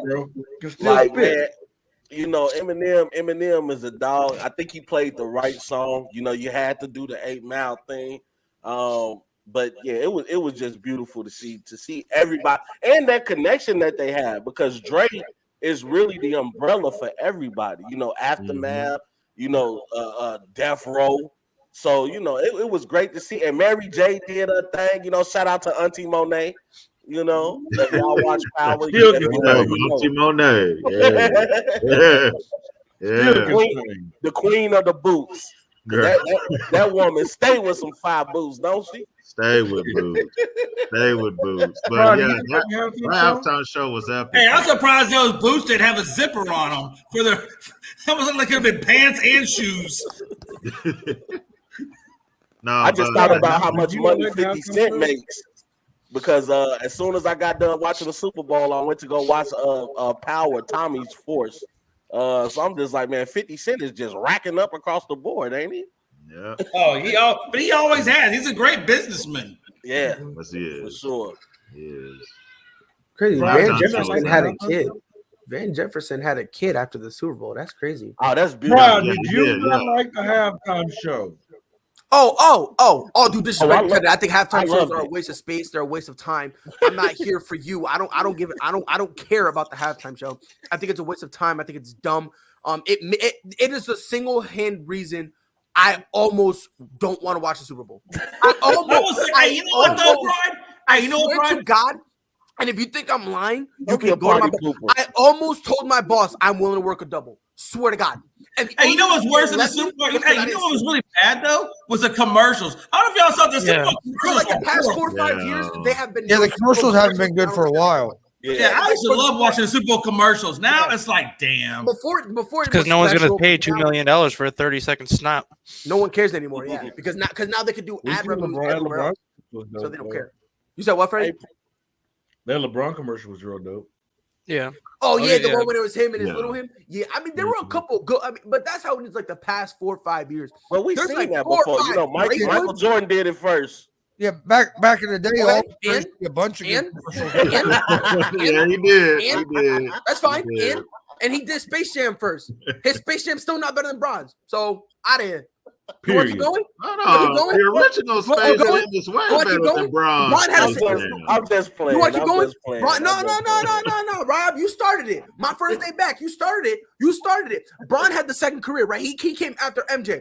Ask me who's the all-time leader in points. Nobody wants to care though. Nobody want to care about that. Oh, There hey, was wall-to-wall talk that coverage talk. on Steph. Shout out And to when he Bron. would make Shout those out to threes. Bron for that. That's a huge. No. Stay over there. Shout out Talk to Go that ahead. Bron. Go talk, talk Pride. to MJ. Go talk to MJ. Game got too hard. He retired. Go talk to MJ, bro. Hey, I'm here chilling with look, Bron. Pride. I was hyped for Bron, bro. Hey, Curry Pride. out. Shout out to Wall-to-wall Bron coverage. winning the They knew what scoring underwear this title. man was wearing for his 3-point record. Bron is on the cusp of it. Nobody cared. Bro, he made the bucket. Nobody cared. And it was like plays later where like the announcer was like, oh, yeah, by the way. I'm like, wait a minute. For real? By the way? All right, bet. Then I'm Pride. telling you, bro. Nope. And Pride. And by the way, talk about Bron, but he about to get even better. Because y'all seen his tweet he tweeted out the other night.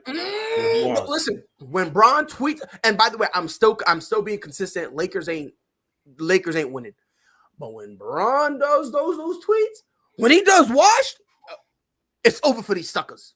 It's You over talking for about the same tweet when he said playoff mode activated? And this is what he said this time. I'm gonna repeat what he said this time. He said, "I'm sorry, Laker Nation. The kid from Akron missed those free throws. I see the hate. Y'all keep that same energy when we bounce back and win the championship because I'm activating playoff mode." I heard He's this gonna somewhere miss before. another clutch free throw. You heard that somewhere before? Yeah, from Bron. I've heard that somewhere before. Yeah, from Bron. I didn't see the mode get activated. Yeah, because you probably were on the wrong channel. That's why, bro. Respect, Yeah, Bron. But look, that's man, why I he's smart. Hey, City. I can respectfully really say- not agree that LeBron is not the best. yeah, and I ever. can respectfully tell you're wrong. So, but I will say this: the Super Bowl halftime show to Hey, me, Brian, we missed you, bro. yo, I'm about to take another sabbatical, Freddie. Watch, Freddie. I'm about to be listen, Freddie. I'm about to make a bet on a game, and when it's wrong, I'm not gonna address the media. I'm taking a sabbatical, bro. I'm not making a fact. You know what it was? I'm gonna be James Harden. Freddie, trade me. I don't want to trade me. Can I give another shout out? Go I ahead. hurt hamstring. Shout out to Freddie for putting this team together, the ASAP team. I saw the interviews you guys had Man, that over was Super awesome. Bowl weekend, Yeah. man. That was a Yeah. huge win for you, brother, and a Nah, huge Freddie, win give for yourself a round of applause. everybody that got Yeah. to participate in that, man. The heights that you're taking this network, man. Shout out to you, Freddie. Yeah, Shout out to Freddie. ASAP, y'all. Shout out to everybody. Shout out to each and one of you guys. Hey, this network don't move with me, it move with everybody here. So It was moving fine without me, so I'm about to be bothered about that. I'm about to be bothered about that. No, that was Pride, we huge, though, definitely bro. missed Looking you. at- We definitely missed you. Y'all was talking to Matthew Stafford and talking to my boy Smoking Joe. Y'all call him Joe Cool. I call him Smoking Joe. I call him Joe. You know, that was pretty cool, man. See, I couldn't have interviewed Matthew Stafford. You know what we need to do? You and Jay McLovin need to have like 2 shows, and we'll call it streaming match. We're gonna see who can scream the loudest. That's it. And by the way, there's gonna be no topics. It's just gonna be welcome to the show, and Jay's gonna be like, no, you don't welcome them, and then that's it. And then we'll just scream it for like 45 minutes to an hour, and then You can't handle the truth. and then afterwards, like you know, the show's over when Jay just takes his hat off, throws it, and gets up, and it's like, and then all of a sudden I go from screaming to, all right, this has been another episode. It's been great to have you guys. No, better yet, Greg need to be the moderator, and when he get mad, he just starts slamming his hand down and say, "I know." I got you. I Straight got up, like, yeah, I just want Greg there, and 3 times an episode he needs to just punch it, like, and the episode doesn't end until he flips his desk and we see his camera move. And when me and Jay say that, we just stop talking, and then all of a sudden Jay's like, "All right, episode was done." And I'll be like, "Okay, bye," and then just like, I tell y'all, for that show, y'all gonna need to have the Tylenol on standby. Hey.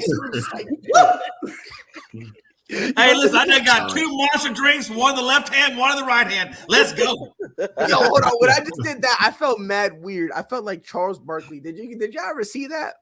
The one when he said that he was gonna be drinking something. Wait, oh no, let me stop. Hey, speaking of Charles Barkley, the way he spoke his mind when they was drafting the teams for the All-Star game, Bron was hysterical. When that man said, "Hey, he healthy now, he got traded," I get that clipboard up over his face. I fell out crying. If that was not some of the best TV I've ever seen in my life. By far. They were been doing this draft for years. Picking between Harden and the other, who was it? Harden, somebody else. And Rudy Gobert. And it was funny. And it's funny because KD's, and by the way, Do y'all want to talk about that? Yes, KD is the king of petty, and I was here for it. But you know what? But Rob, I don't think it was him being petty. If you really look at it, he needed size. Like he was if him being one of the biggest dudes, if he's got to play the 4 or the 5, he don't want that. He'd rather him play the 3 where he's more comfortable with. He needed Fred VanVleet over James Harden. Bro, he needed the timing. And Rob, the timing is suspicious. I'm not gonna lie. The timing is suspicious because did he say need somebody that was proven to be clutch or something? He was. Yo, Greg, imagine this. Imagine you and I, right? Matter of fact, this is what happened. Right? I took my sabbatical, right? Mm-hmm. Let's say I took my sabbatical, right? And then all of a sudden we were doing like a debate thing, right? And as soon as I left, Freddie was like, you know what? I need someone who's calm, cool, collected, someone who's not gonna be crazy. So I'm gonna take Greg, right? Yeah. That's how people took it because like it low-key did kind of seem like KD was trying to make it seem like James Harden was a scrub. He was like, yeah, I need someone who could do honestly, I would have called it petty if he said I need a shooter and then not pick James. Like if he did that, I would have been like, all right, this is by far the pettiest thing in the world. But I got it. And I think the funniest part is KD was being serious, and you just see on camera LeBron doing this. Where is it? Hold on. Where is it? Yeah, he was killing me with that clipboard. Like he was like, that's all you see from him. Like that. So, and then they did they did like a behind the scenes thing where they actually showed these guys like the backstage stuff, and turns out Charles Barkley was screaming, and he was laughing so hard they had to mute everyone's they muted everyone's mic on the panel, so the only 2 mics going live was Bron's and KD's. Because that's why I don't know if y'all noticed, like KD's face, like halfway through it, he looked like he was like annoyed, and it looked like he was angry or whatever. And it was because he was watching Charles Barkley just like rolling on the floor, being hysterical and whatnot. But I mean, do y'all really think it was him being petty that he didn't pick up James? Do y'all really, Chris? Let me, matter of fact, Rob, because you're the one who thinks it. Explain yourself. Okay, when I say petty, we know how KD can be, but I think he was justified in his pettiness. Like James Harden didn't want to be there, and if you really peeped, they asked him about the new guys that were coming over. He was like, "I'm happy to have guys that want to be here." And you notice he didn't get a lot of people not talking about this. He didn't give like great compliments to Joel Embiid either. He purposely kept Embiid out of his mouth. He said, y'all can have each other. I'm cool with Kyrie. I'm cool with Drummond, Seth, Ben Simmons. I'm cool with what I got. So, hey, I was here for it. I loved it.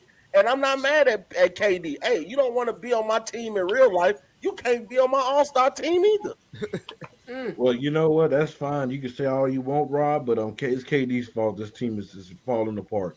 I can't get mad at that either. But listen, you have Kevin Durant, you have James Harden, Kyrie Irving, and you can't get this situation correct. You can't get a guy to be dependable. And by the way, he can only play for the rest of the season 8 out of the next 26 games because he don't want to sacrifice and do what's best for the team. So can you imagine just that team without a Kevin Durant?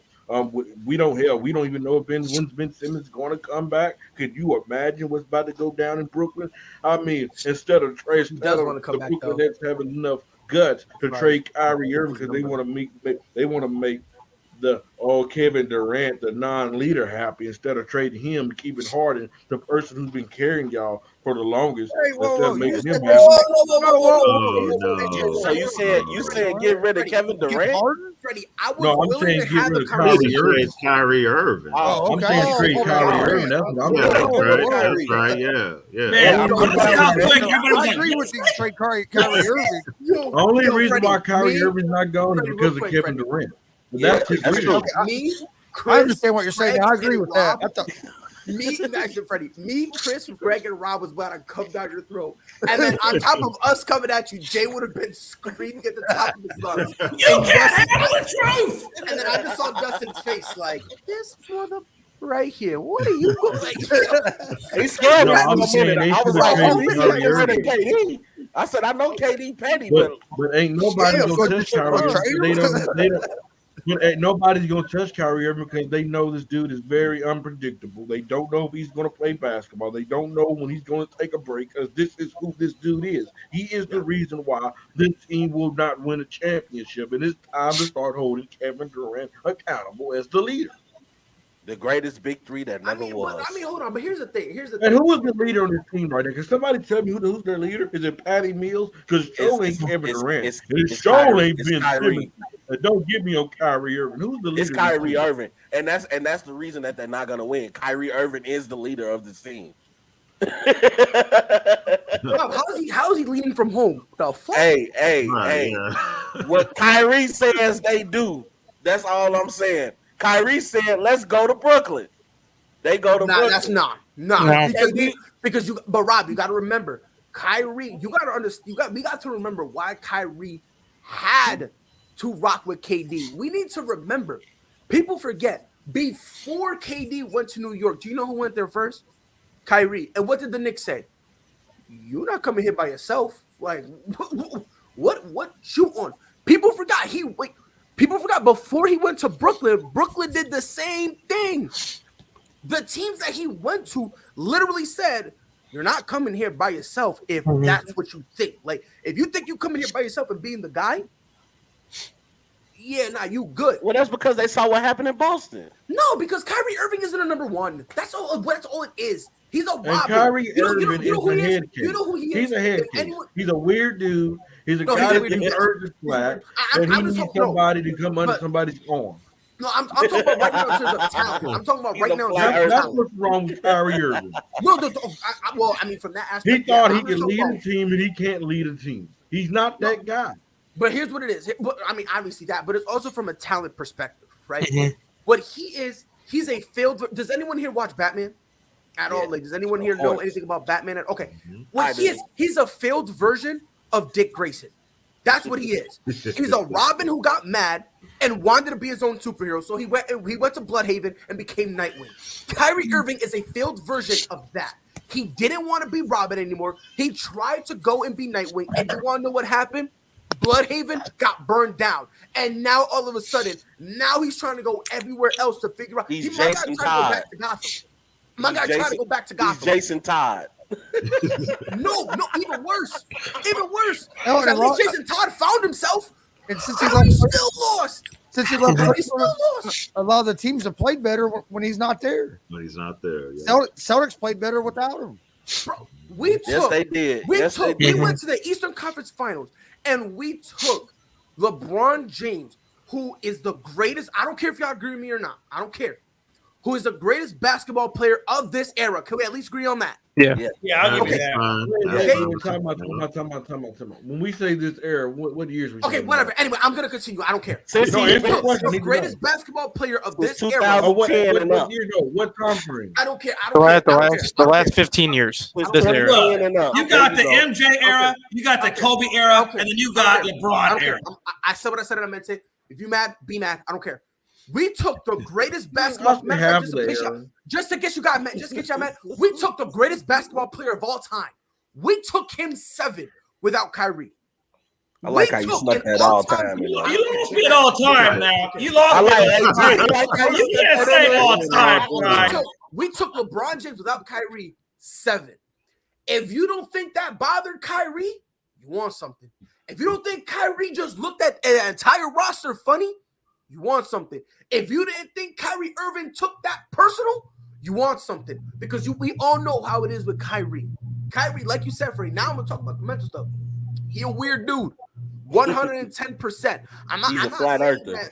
I don't think it's mental issues or anything like that. What I legitimately think it is, I just think he looks at things the dumb way, the wrong way. And what I mean by that is, if you have a horrible night shooting, you accept it. You say, you know what? I messed up. That's on me. He then takes sabbaticals, right? He then goes, and then all of a sudden his outer interests are important. Then when it dies down, he comes back. Then he has a great game. He doesn't want to talk about those outside interests anymore. All of a sudden it's like me. He wants the spot. You know what he is? Does anyone here watch UFC? Chris, I know you do. Anyone else watch UFC? Do you know who he is, Chris? He is Ronda Rousey post Holly Holmes loss. Wow. When that negative spotlight is on you, you can't handle it. That's why when Ronda came back, that's why when she fought Amanda Nunes, she wanted no press. And that's why Dana White gave it to her, because he was desperate and hoping she would beat Amanda Nunes, which if anyone thought that, you're out of your mind. And he was hoping that was going to happen. Kyrie Irving, that's all he is. He can't handle the negative spotlight. And then every time it happens, he goes to his cabin in the middle of the woods with no internet. And then he's going to go here and write in his journal, the earth is flat, aliens exist. Oh my God, COVID isn't real. Oh wait, you guys are forgetting about me? Wait, no. And then he comes back. He is a pick-me. That's all he is. He's a pick-me. He's You know what a pygmy is? Yeah, You you're know right. what a pygmy is? When everything's You going can't say he's a great, pygmy. He's not that He's small. great, but soon as No, Jay. What I mean by No, pick. is a guy. Yeah, Yeah, what I mean by pick me. pick me is a guy who just wants attention. Yeah. Like, You guys have y'all been in a group chat where they're constantly blowing it up, saying stuff just to get attention? They're just blowing it up. That's what he is. Have you ever seen the Have you ever seen the show Dexter on Showtime?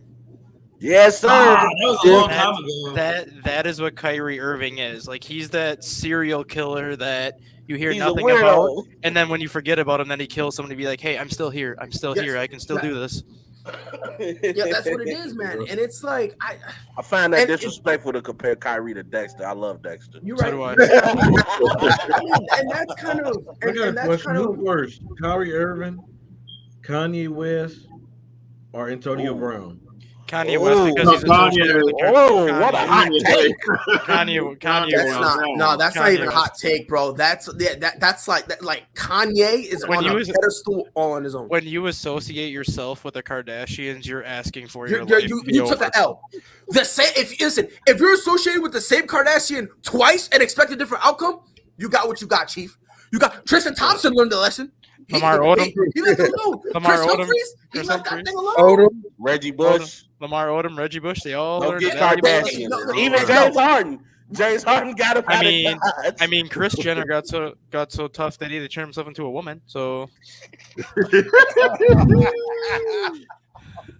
Keeping up with the Kardashians, ladies and gentlemen. But I, I want to say mean, one thing. when I that wanna say happens, one that's thing. that's your problem. What's We're up, gonna man? trend on change Twitter the now. topic. I wanna change the What's up, topic. Freddie? Saturday night, I saw something.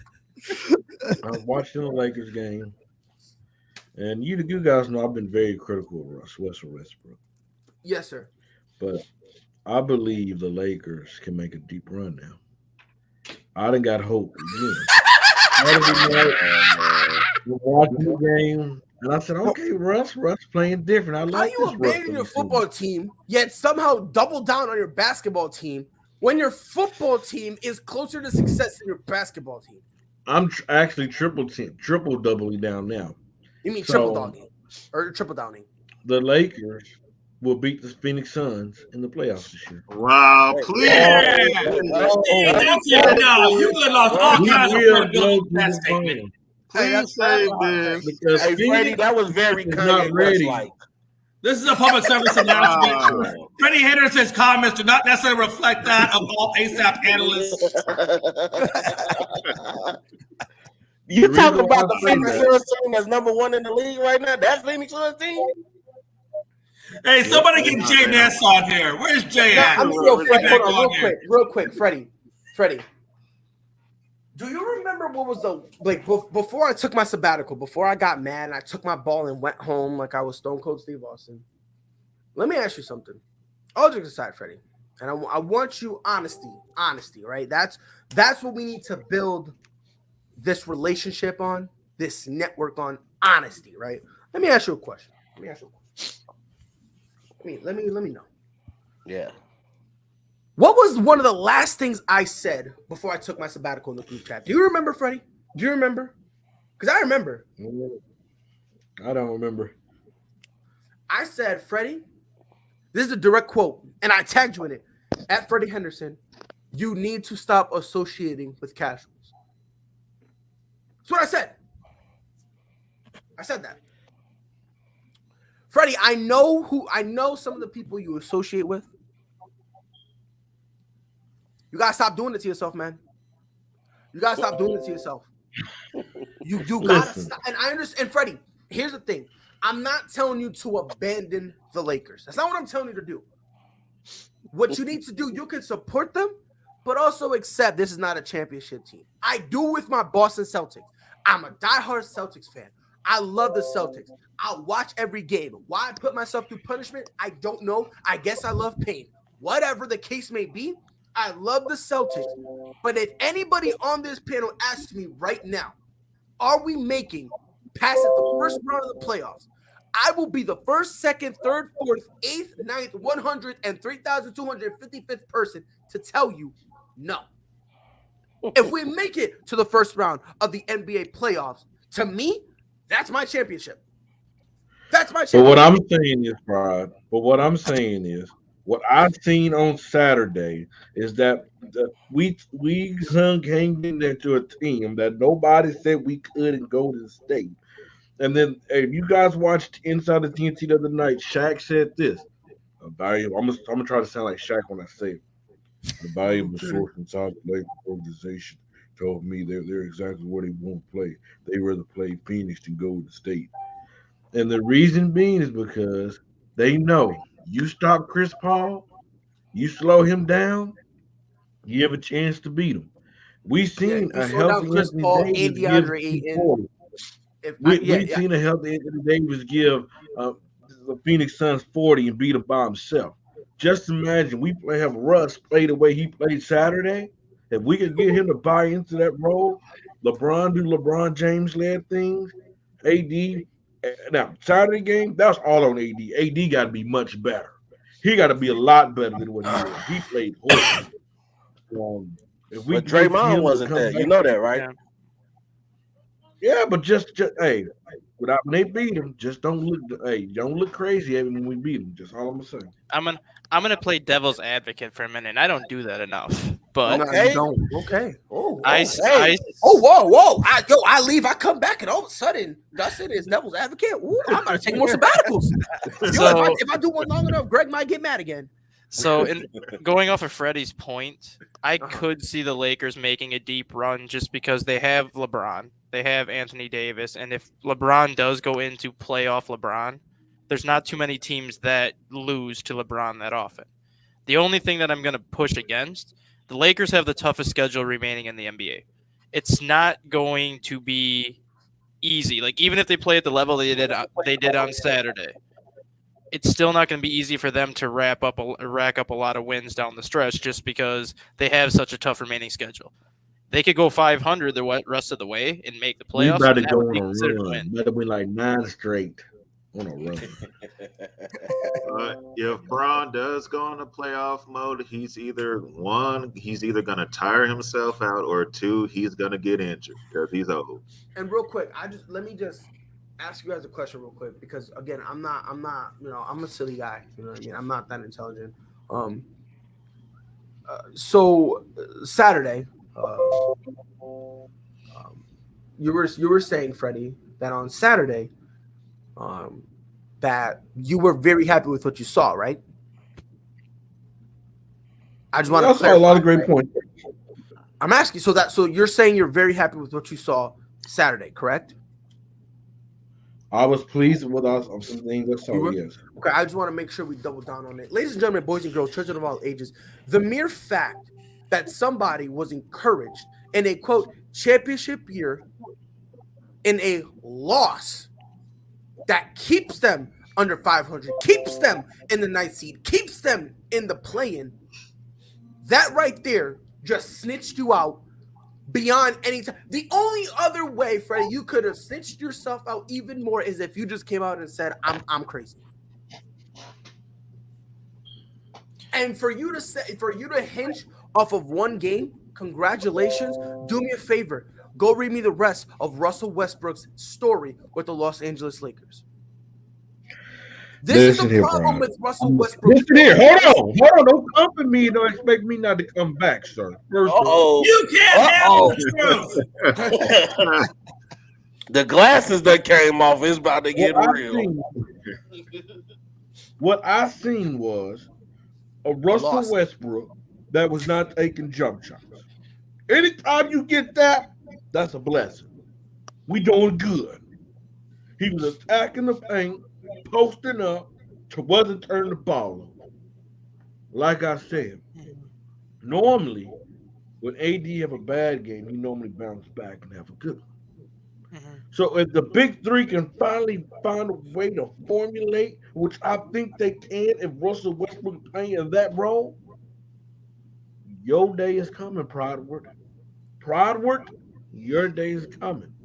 And the day I come, and the day I called you Prodward. Yes, I did. All right. Yes, I did. Is AD and LeBron both going to be able to stay healthy if they try to turn it into playoff mode? No, but it's not. Honestly, that's not even the biggest problem. We're not talking about his health and injuries as part of the game. If they get hurt, that changes. This is why. Hold on. This is the reason why when it comes to unintelligent Lakers fans, I'm sorry, Freddie. I'm gonna have to start putting you in there, bro, because the stuff you're saying is scaring me, Freddie. Because you don't make sense. You act like. How? When you get to the playoffs, things don't change.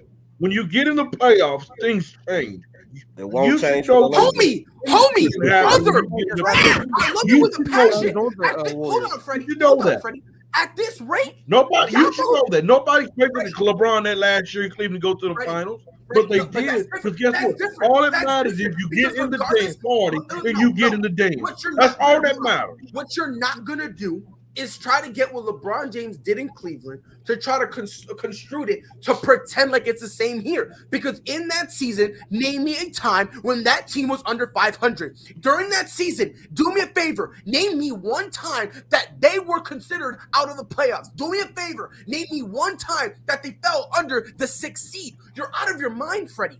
I understand. Just wait for this year. As long as they get in the party, get in for the dance, you guys are like we coming for you. You know what? You can't call LeBron the GOAT no more. You cannot. Find somebody else. You can't. For disrespecting that man's name. Chris, do me a favor. Did I say the reason? And I just want to go around the horn real quick. No, for you to say that man can't Freddie, because that's disrespectful. Let me ask you a question, Chris. When I said that the Lakers will not make the playoffs, did I ever say it was because of LeBron James? No. Jay McLovin, when I ever said the Lakers would not do anything in the playoffs, did I say it was because it was LeBron James? No, I think you actually said Russell Westbrook. Thank you. As a matter of fact, that's actually the reason why I got kicked out of the group chat. And by the way, I'm going to quadruple down because of Russell Westbrook in this offense. It's horrible. It's horrible. Let's just get it what it is. But when I said that the Lakers were a first-round exit, did I say it was because of GOAT James? Nope. And by the way, just real quick, you said no, so that means you agree with what I'm saying. So therefore, you just accidentally call LeBron James the GOAT. So no, we'll never I just want to get that slight little dig. But Dustin, did I ever say that there would never be a championship team because of LeBron James? No. Rob, did I ever say the weak link of this team is LeBron James? Of course not. That's your guy. And notice, Freddie, it's the same question, just worded. When you mentioned the Lakers, you mentioned LeBron. Because he is the leader of this team. Yeah, because what are the Lakers without LeBron? I mean, thank you.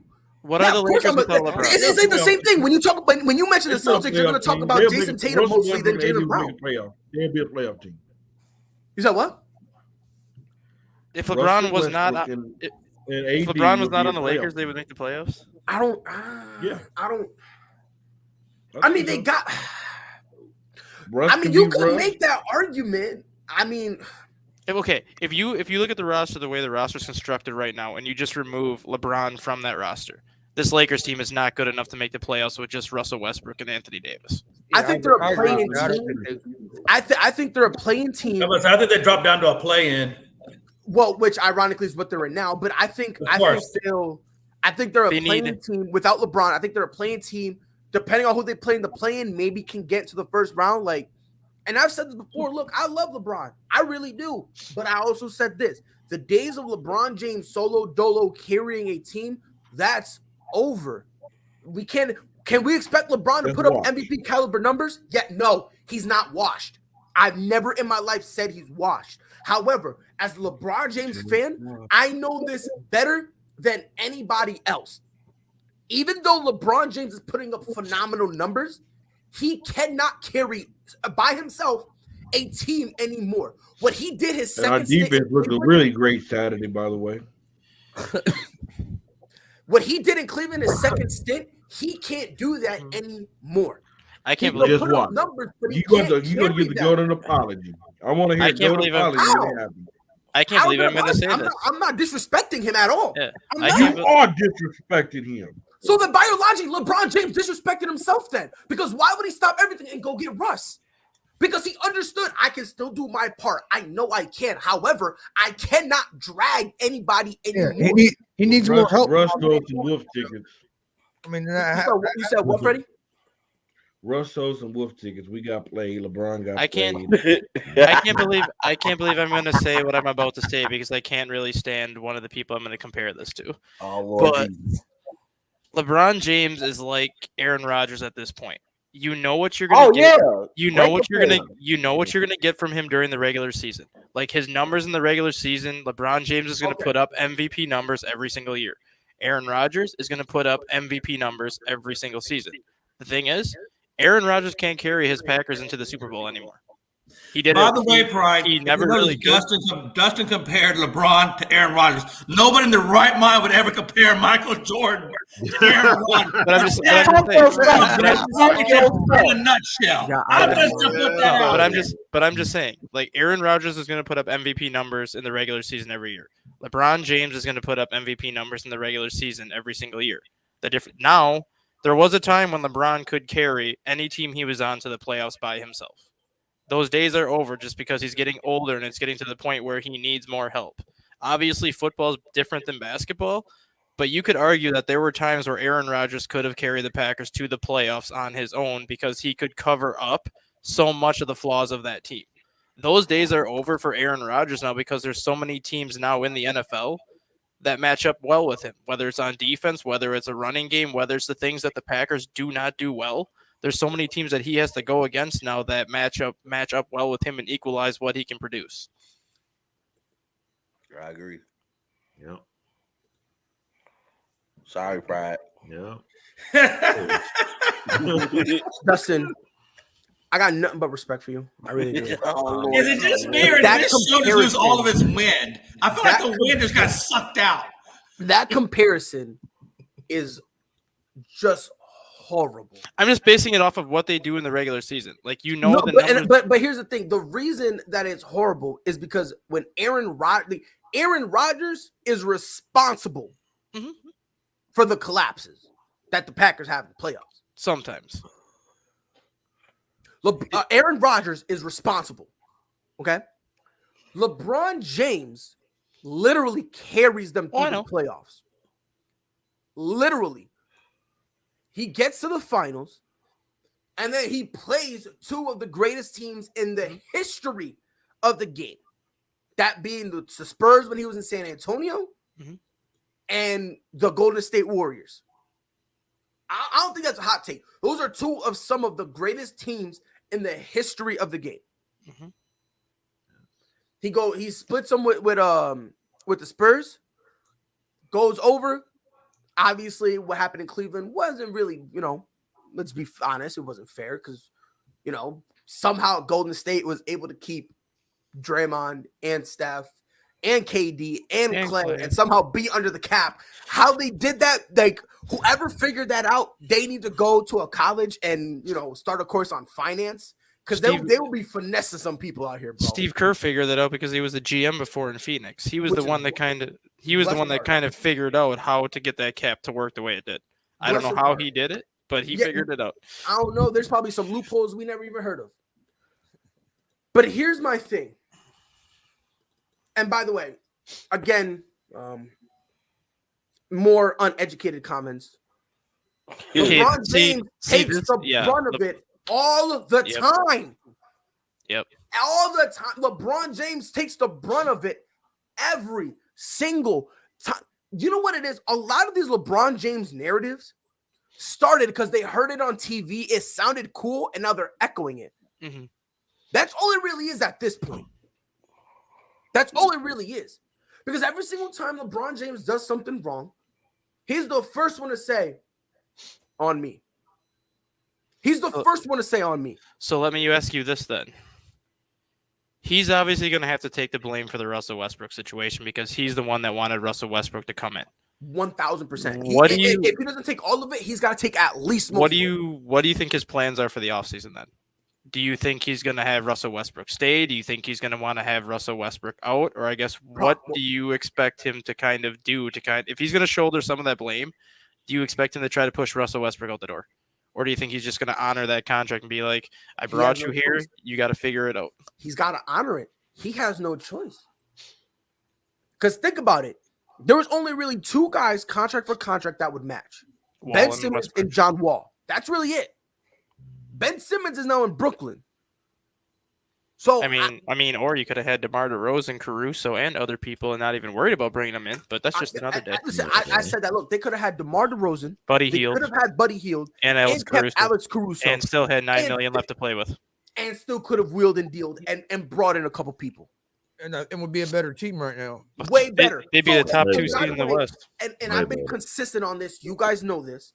I've said LeBron James has to wear, if not all, most of the blame for bringing Russ there. And he's not. I've been consistent with that. Yep, and he's not going to wear. He's not going to wear it until the season ends, right? Which is fine. He's not going to wear it right now. He's not going to take the blame until it's officially wrong. Like when Russ is gone, that's when it'll go. You know what?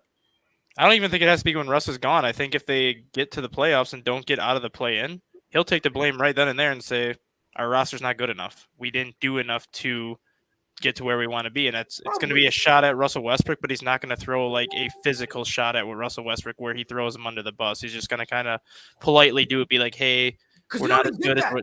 Yeah, he already did that. He already did. And by the way, LeBron didn't take the blame for JR when they were in Cleveland. Why would he have to?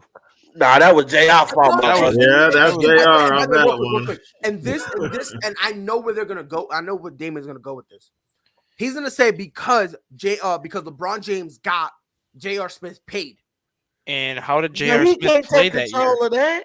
How did J.R. Smith play that year, though? That was one of J.R. Smith's best overall seasons up until that moment. I was say he had a good year. Other than that he moment, just had the tweet of the century. That's what it was.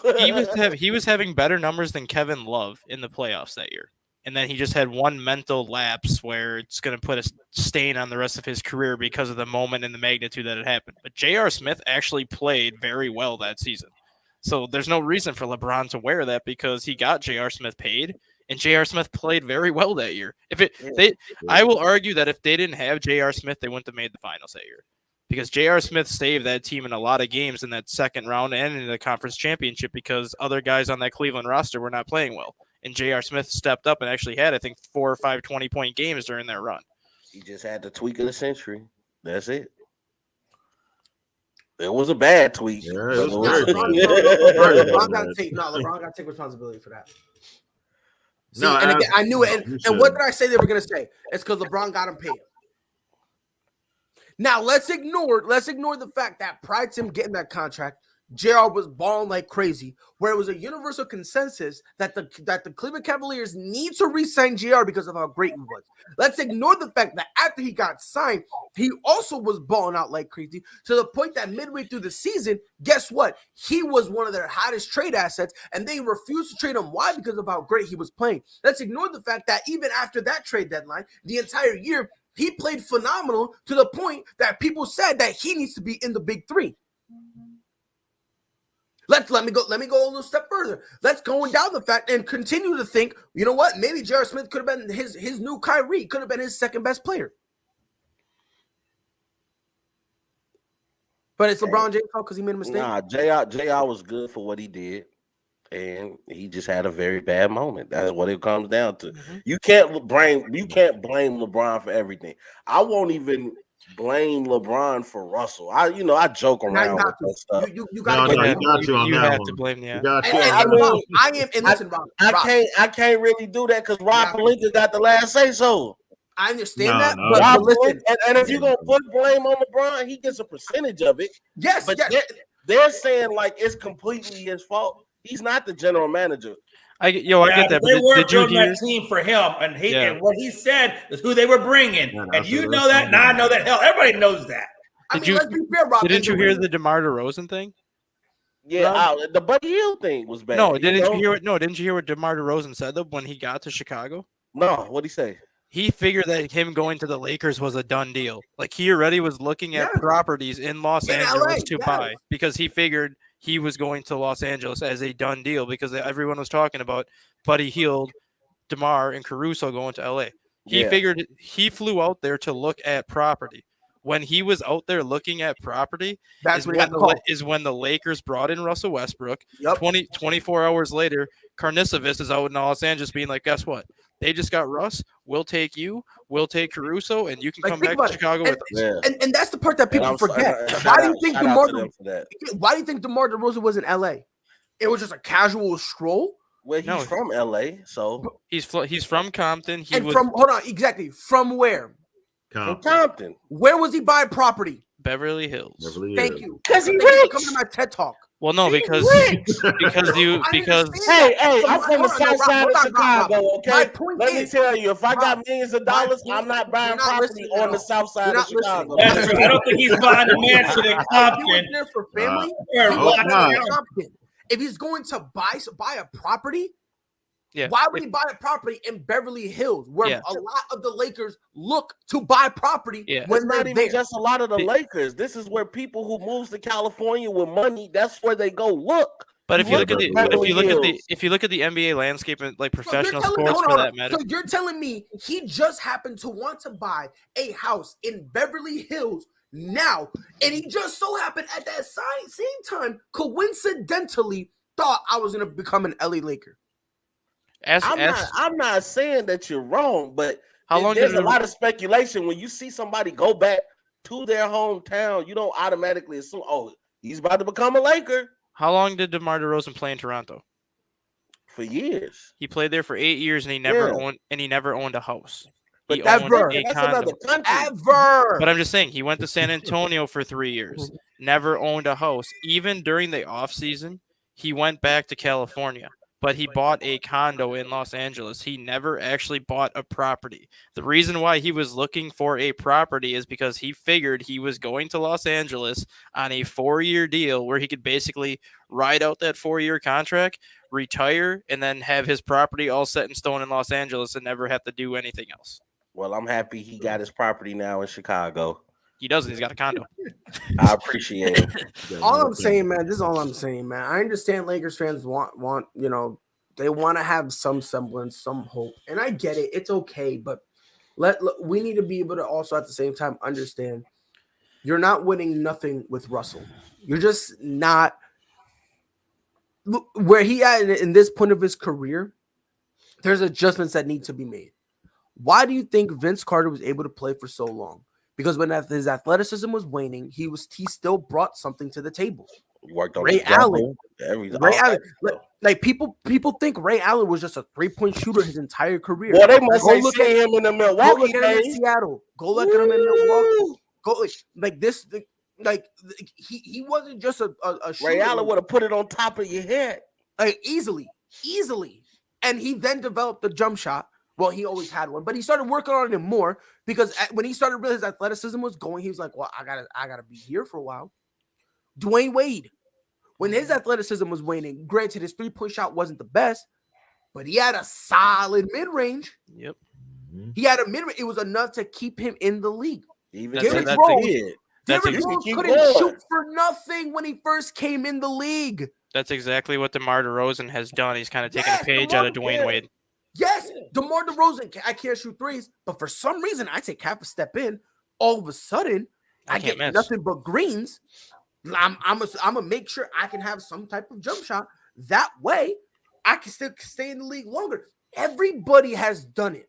Yeah. And the only people who haven't done it are the ones who end up being pushed off to the side and considered for basically a liability. I will argue that there is one Hall of Famer that never adjusted his game. Reggie Miller. He didn't. Reggie Miller was just a shooter. He didn't do anything. He didn't do anything else. Yeah, he's the outlier because he came in, like you said, Dustin. He came in as a shooter. Yeah. So there was no adjustment really for him. Like even with a game that would prolong his career. Even with Curry though, Curry came into the league as a shooter, but he still can do other stuff. Granted, he's not like the most athletic guard. He doesn't have the most hops, but he can still get to the rim and do stuff that some point guards can't. Right. But I'm willing to bet within the next 2 years, Curry turns into Reggie Miller, where it's basically you just stand out by the perimeter and fire, just because I don't think his ankles are going to be able to take too much more of what he's done so far. Yeah. And like I said, man, and I understand why people, want to say, oh my God, the average. But again, we need to understand something. This team as constructed, it's bad. It's bad. We say this all the time. Around Christmas time, that's when you're able to look back and say, okay, we know who's legit and we knew who's not. We know who can make a legit playoff run and who's just gonna be a one and done. We know who's just hoping they can get the right matchup, and we know what teams don't care who they got and have a chance to go through. Like at this point, the Lakers are who they are. Freddie said if they played 500 ball, they'd be, he said something along the lines of they'll be, they'll still be in the perfect position. If they played 500 ball, they end the season under 500. They below 500 right now, right? Yeah, that's what I'm saying. Yeah. That's what I'm saying. Right now, they're in the ninth seed, 26-31. To only about 2.5 in front of Portland, and I think it's 3.5 from being out. Period. The first half of the season for the Lakers was the easiest out of everybody in the NBA. In the NBA.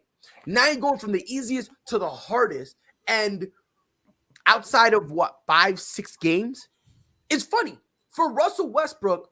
You can pick those outlier games. Try to make your argument. Do that for Ben Simmons, and all of a sudden you're a fan. I just think it's funny. If he plays like he did with the against the Warriors, they'll have a shot to make the play in. He didn't do too much. This might not go very well with Freddie, but the last time that a losing team from the Western Conference has made the playoffs was 1997. You have a losing record in the West, chances are you don't get in, and if you get in, you don't go very far.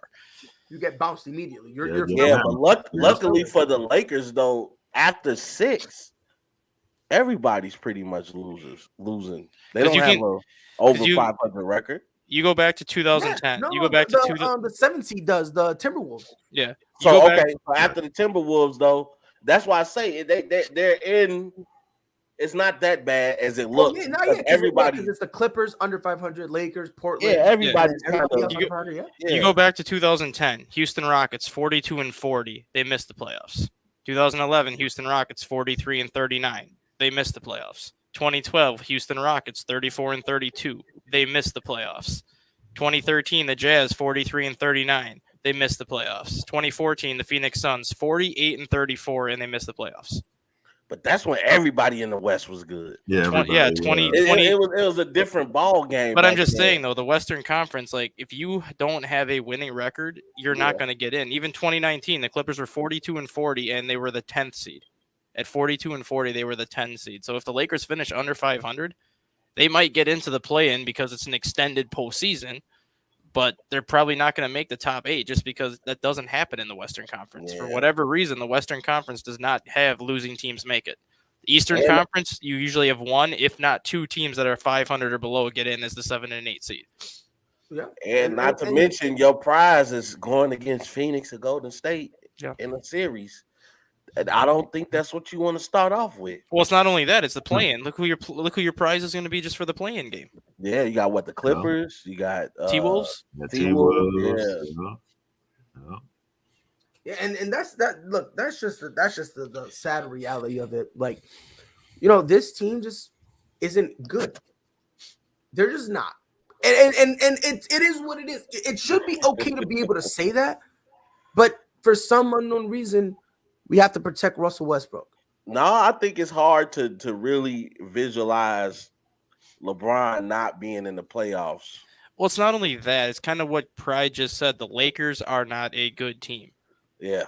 whether you're a Laker fan or not, whether you're a LeBron fan or not, hearing LeBron James and his team is not good in the same sentence just doesn't sit right with people, because there hasn't been too many times in his career where the team he's been on has been a bad team. Regardless of who he has, they always are a playoff team. Regardless of who he has on his roster, they're always a contender to come out of the conference and represent that conference in the final. So to hear LeBron James and your team is not very good in the same sentence, it doesn't sound right, which is why I think people still give the Lakers more credit than maybe what they should, just because he has that mantra and he has that history of getting places with very limited production around him. Yeah, remember that first Cleveland team, the very first.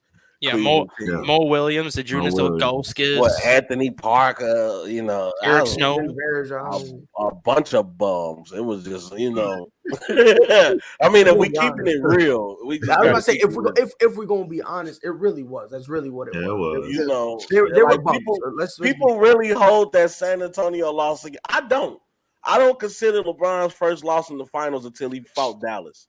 But against San Antonio, he didn't have. Against that team, LeBron had no chance. It was just him. He still took him 6 games, didn't he? Oh no, swept. They got swept. The first time they got swept. Yeah, you had to go against Duncan, Ginobili, Parker, and then they being coached by Greg Popovich. You had no chance. In their prime. In their prime. And you had guys like Hedo Turkoglu, who was still a good shooter from the outside on that team. It was just not going to happen for him. Nah. And that's why I find it funny, because it's like he did all that, literally just him facing 3 Hall of Fame, or I'm sorry, 4 Hall of Famers, right? In their prime. Like, what I mean? Including Greg Popovich, you know what I mean? Because he's a Hall of Fame, he's a Hall of Fame coach, no matter, like, you know what I mean? Like, I feel bad. Is it on his record? Yes, it is, no debate. But to say, oh yeah, remember his first time he lost, and it's like, what would you have done? I mean, it's like LeBron went to a neighborhood and said, "Give me 4 dudes to play with, and I'm gonna go play against the Spurs." I told him, I was like, if you put any other all-time great player in their prime on that team, they're all losing. Kareem, MJ, Kobe, Larry Bird, Magic Johnson. You put San Antonio played as a team, bro. Yeah, I'm like, if you put any of them, that's an L. It is. You know what I mean? Because again, and this is something no one talks about. When it comes to that San Antonio Spurs team, that is one of, if not the greatest basketball dynasty ever. For sure. Because of the longevity that dynasty what they won, what, 99, 03, 05, 07. Like, they were like just racking up on people, And meanwhile, while they're doing that, guess what? While they're doing that, they were still, even for the years that they didn't win, they were still making an impact. They were still a name that you still had to worry about. And if you look at that year too, when Cleveland got swept, 3 of the 4 games were decided by single digits. Yes. They lost 83-82 in game 4. They lost 75-72 in game 3. And they lost 85-76 in game 1. Only game 2 was a blowout, and that one was 103-92. And that was basically LeBron playing the entire Spurs by himself. Yeah, LeBron tried. You guys remember that? You guys remember those games? You guys remember LeBron tried. You know what? I actually liked LeBron during that time. What made me not like LeBron was how, I get it at the time you can do it, but I just had never seen a superstar just say, "Come on, man, let's team up and play together." Well, I've told that to Pride many times. That's the reason why I hate LeBron, is because of how he handled free agency that year. If he would have just went to Miami and didn't say anything and just been like, "I'm signing with Miami," and then like everybody else followed, it is what it is. But he literally had a 1 hour long ESPN special to go to Miami. Like, seriously. You know what? I'm not doing this. I'm not doing this. If y'all want to have a conversation about this one day, obviously in the chat we drop it and we'll have this conversation one day. But what Pride said about that Spurs dynasty, the year that they faced LeBron in the NBA Finals, there was not a single player on their roster that scored 20 points. Yeah. All their starters were between 14 and 18 points just because they shared the ball and they didn't care who scored. It was and the worst part about it is you knew that at any time one of these dudes can go nuclear. And that's the scary part about it. Yeah, like Tim Duncan could get you 40 if he need to. Bored as hell. Yep. And people say Kawhi Leonard was boring. Yo, y'all ain't see Tim Duncan, bro. My guy was 40 while having a face-to-face study for a science test, bro. Yeah, and if you go back to those games, game 1, Tony Parker was your leading scorer at 27. Game 2, your leading scorer was Tim Duncan at 30. Game 4, your leading scorer was Ginobili at 27. Mm-hmm. And then LeBron James was the leading scorer in Game 3 at 25. Hey, and you want to talk about no ego, though. Manu Ginobili, who could have been a starter anywhere. Sat on the bench, and that doesn't get talked about enough. Manu was the man. And he did it begrudgingly. People forget, in the beginning, he did it begrudgingly, and when he saw the success, he was like, you know what? I can do this. I can do this. I mean, I used to get nervous when the Lakers, because, you know, I'm a huge Kobe fan. When the Lakers played against the Spurs, oh my God. I was nervous because of Manu. Manu was a dog, man. Like, people don't talk about Manu Ginobili enough. Yeah, he a problem. 100%, bro. I still think the greatest outside of when the Bulls played the Celtics and all those games went into overtime during the playoffs. I still think the best postseason series was, I think it was 2002, the Sacramento Kings versus Los Angeles Lakers that won 7 games. Oh, classic, when Robert Horry had to hit the tip back from Divac on that 3 to force a Game 7. Just like Bibby and Divac and all those players in that Game 7. That's still, I think, the second best postseason series ever in the NBA, and that was the last time the Kings were relevant. Yep. Yes, sir. That Kings team was tough. Who they had? Peja Stojakovic. They had Stojakovic, Mike Bibby, Mike Miller, Brad Miller. God. Chris Wow, I used to play with them on NBA Live. They had Chris Webber. NBA Live back then. NBA Live, yeah. And then you had Rick Adelman as your head coach. I mean, geez. Yes, sir. And that was a great 7-game series, man. Because I want to have a conversation. I want to have like an episode where we just talk about all-time great playoffs. We should. Runs. Yeah, we should do that. We should. That would, either that or playoff games just in general. So it could be baseball. It could be football. Performances. Yeah. Oh my God. If that specific, that's definitely a conversation. But matter of fact, that's what we're gonna do to fill the time. We're gonna be having a couple here and there in the off season. We're gonna be talking about some phenomenal. I'm down. I'm there for that. This has been ASAP in the morning. Like Kyrie Irving, I'm back.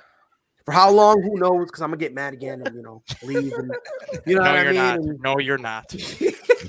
I'm gonna leave. And I'm gonna quit and go home. I'm gonna take my ball and go home. And then I'm gonna come back and I'm gonna say, hey, yo, who missed me? And you're gonna be like, Pride, why'd you leave? Who missed me? Like, I'm just gonna keep going. Don't stone cold us, man. You had us confused, dude. People were getting mad. Like, where'd Pride go? What happened? Bro. Yeah, I didn't even know what happened. I just knew he's gone all of a sudden. Right, yeah. And Chris was happy, bro. Nah, rumor has it Chris was trying to organize a party. And he mad that I came back. I'm gonna hit. Hey, no, the only thing he's mad about is Chris finally figured out how to work StreamYard really well, and then you come back and take his thunder. Pride, I'm gonna mail you one of those bracelets from the third Transformer, where if you try to disobey somebody, it shocks the crap out of you, so you can't even think about taking a sabbatical. I don't know where that. Hey, no, for real, Pride, for real. Hey, when you came back, nobody on here. Hey, Pride, when you came back, I literally watched Chris's lips say, I suck again. Oh, man. But on behalf of Chris, Jay McLovin, that dude, Rob, Greg, and Dustin, it's your boy Pride. We'll be back here 10 Eastern in the morning. Of the day. Oh, my goodness. Since you haven't been here so long, have you? I know. Jesus, that's how you know it. Stat of the day. Let me hear it. Matthew Stafford made NFL history with his Super Bowl victory last night as he became the first quarterback in NFL history to lead their team to a Super Bowl victory, making more than 13% of the salary cap. Now everybody gonna want to get paid. Everyone's gonna be, look at Matthew Stafford. That's gonna be the first line of everything. Look how Matthew Stafford is gonna be the same thing. Yo, and to go off of that. It was only the fourth time in the Super Bowl that the team that lost the turnover battle won the game. Teams were 39-4 when winning the turnover battle in the Super Bowl. That, what a shame. Tom Brady, come back, come to New England. One more. Come round. back, Tom Brady. San Francisco is where he's going. Probably if he comes back, but He's I'm going out to of Frisco. everyone. It's your boy Probably back here in the morning, 10 Eastern, 9 Central. Until then, y'all know what to do. Be safe. All sports, all plays. All sports, all plays. All sports, all plays. 365, we making a place. You talking the game, get you through the days. Great eye in the court, the dime in the lane. Variety, topics, living the same. All presentation, sports information. In the airways, taking the nation. All sport, all plays, they working your faces. Grace at the field, so tie the laces. All sports, all plays.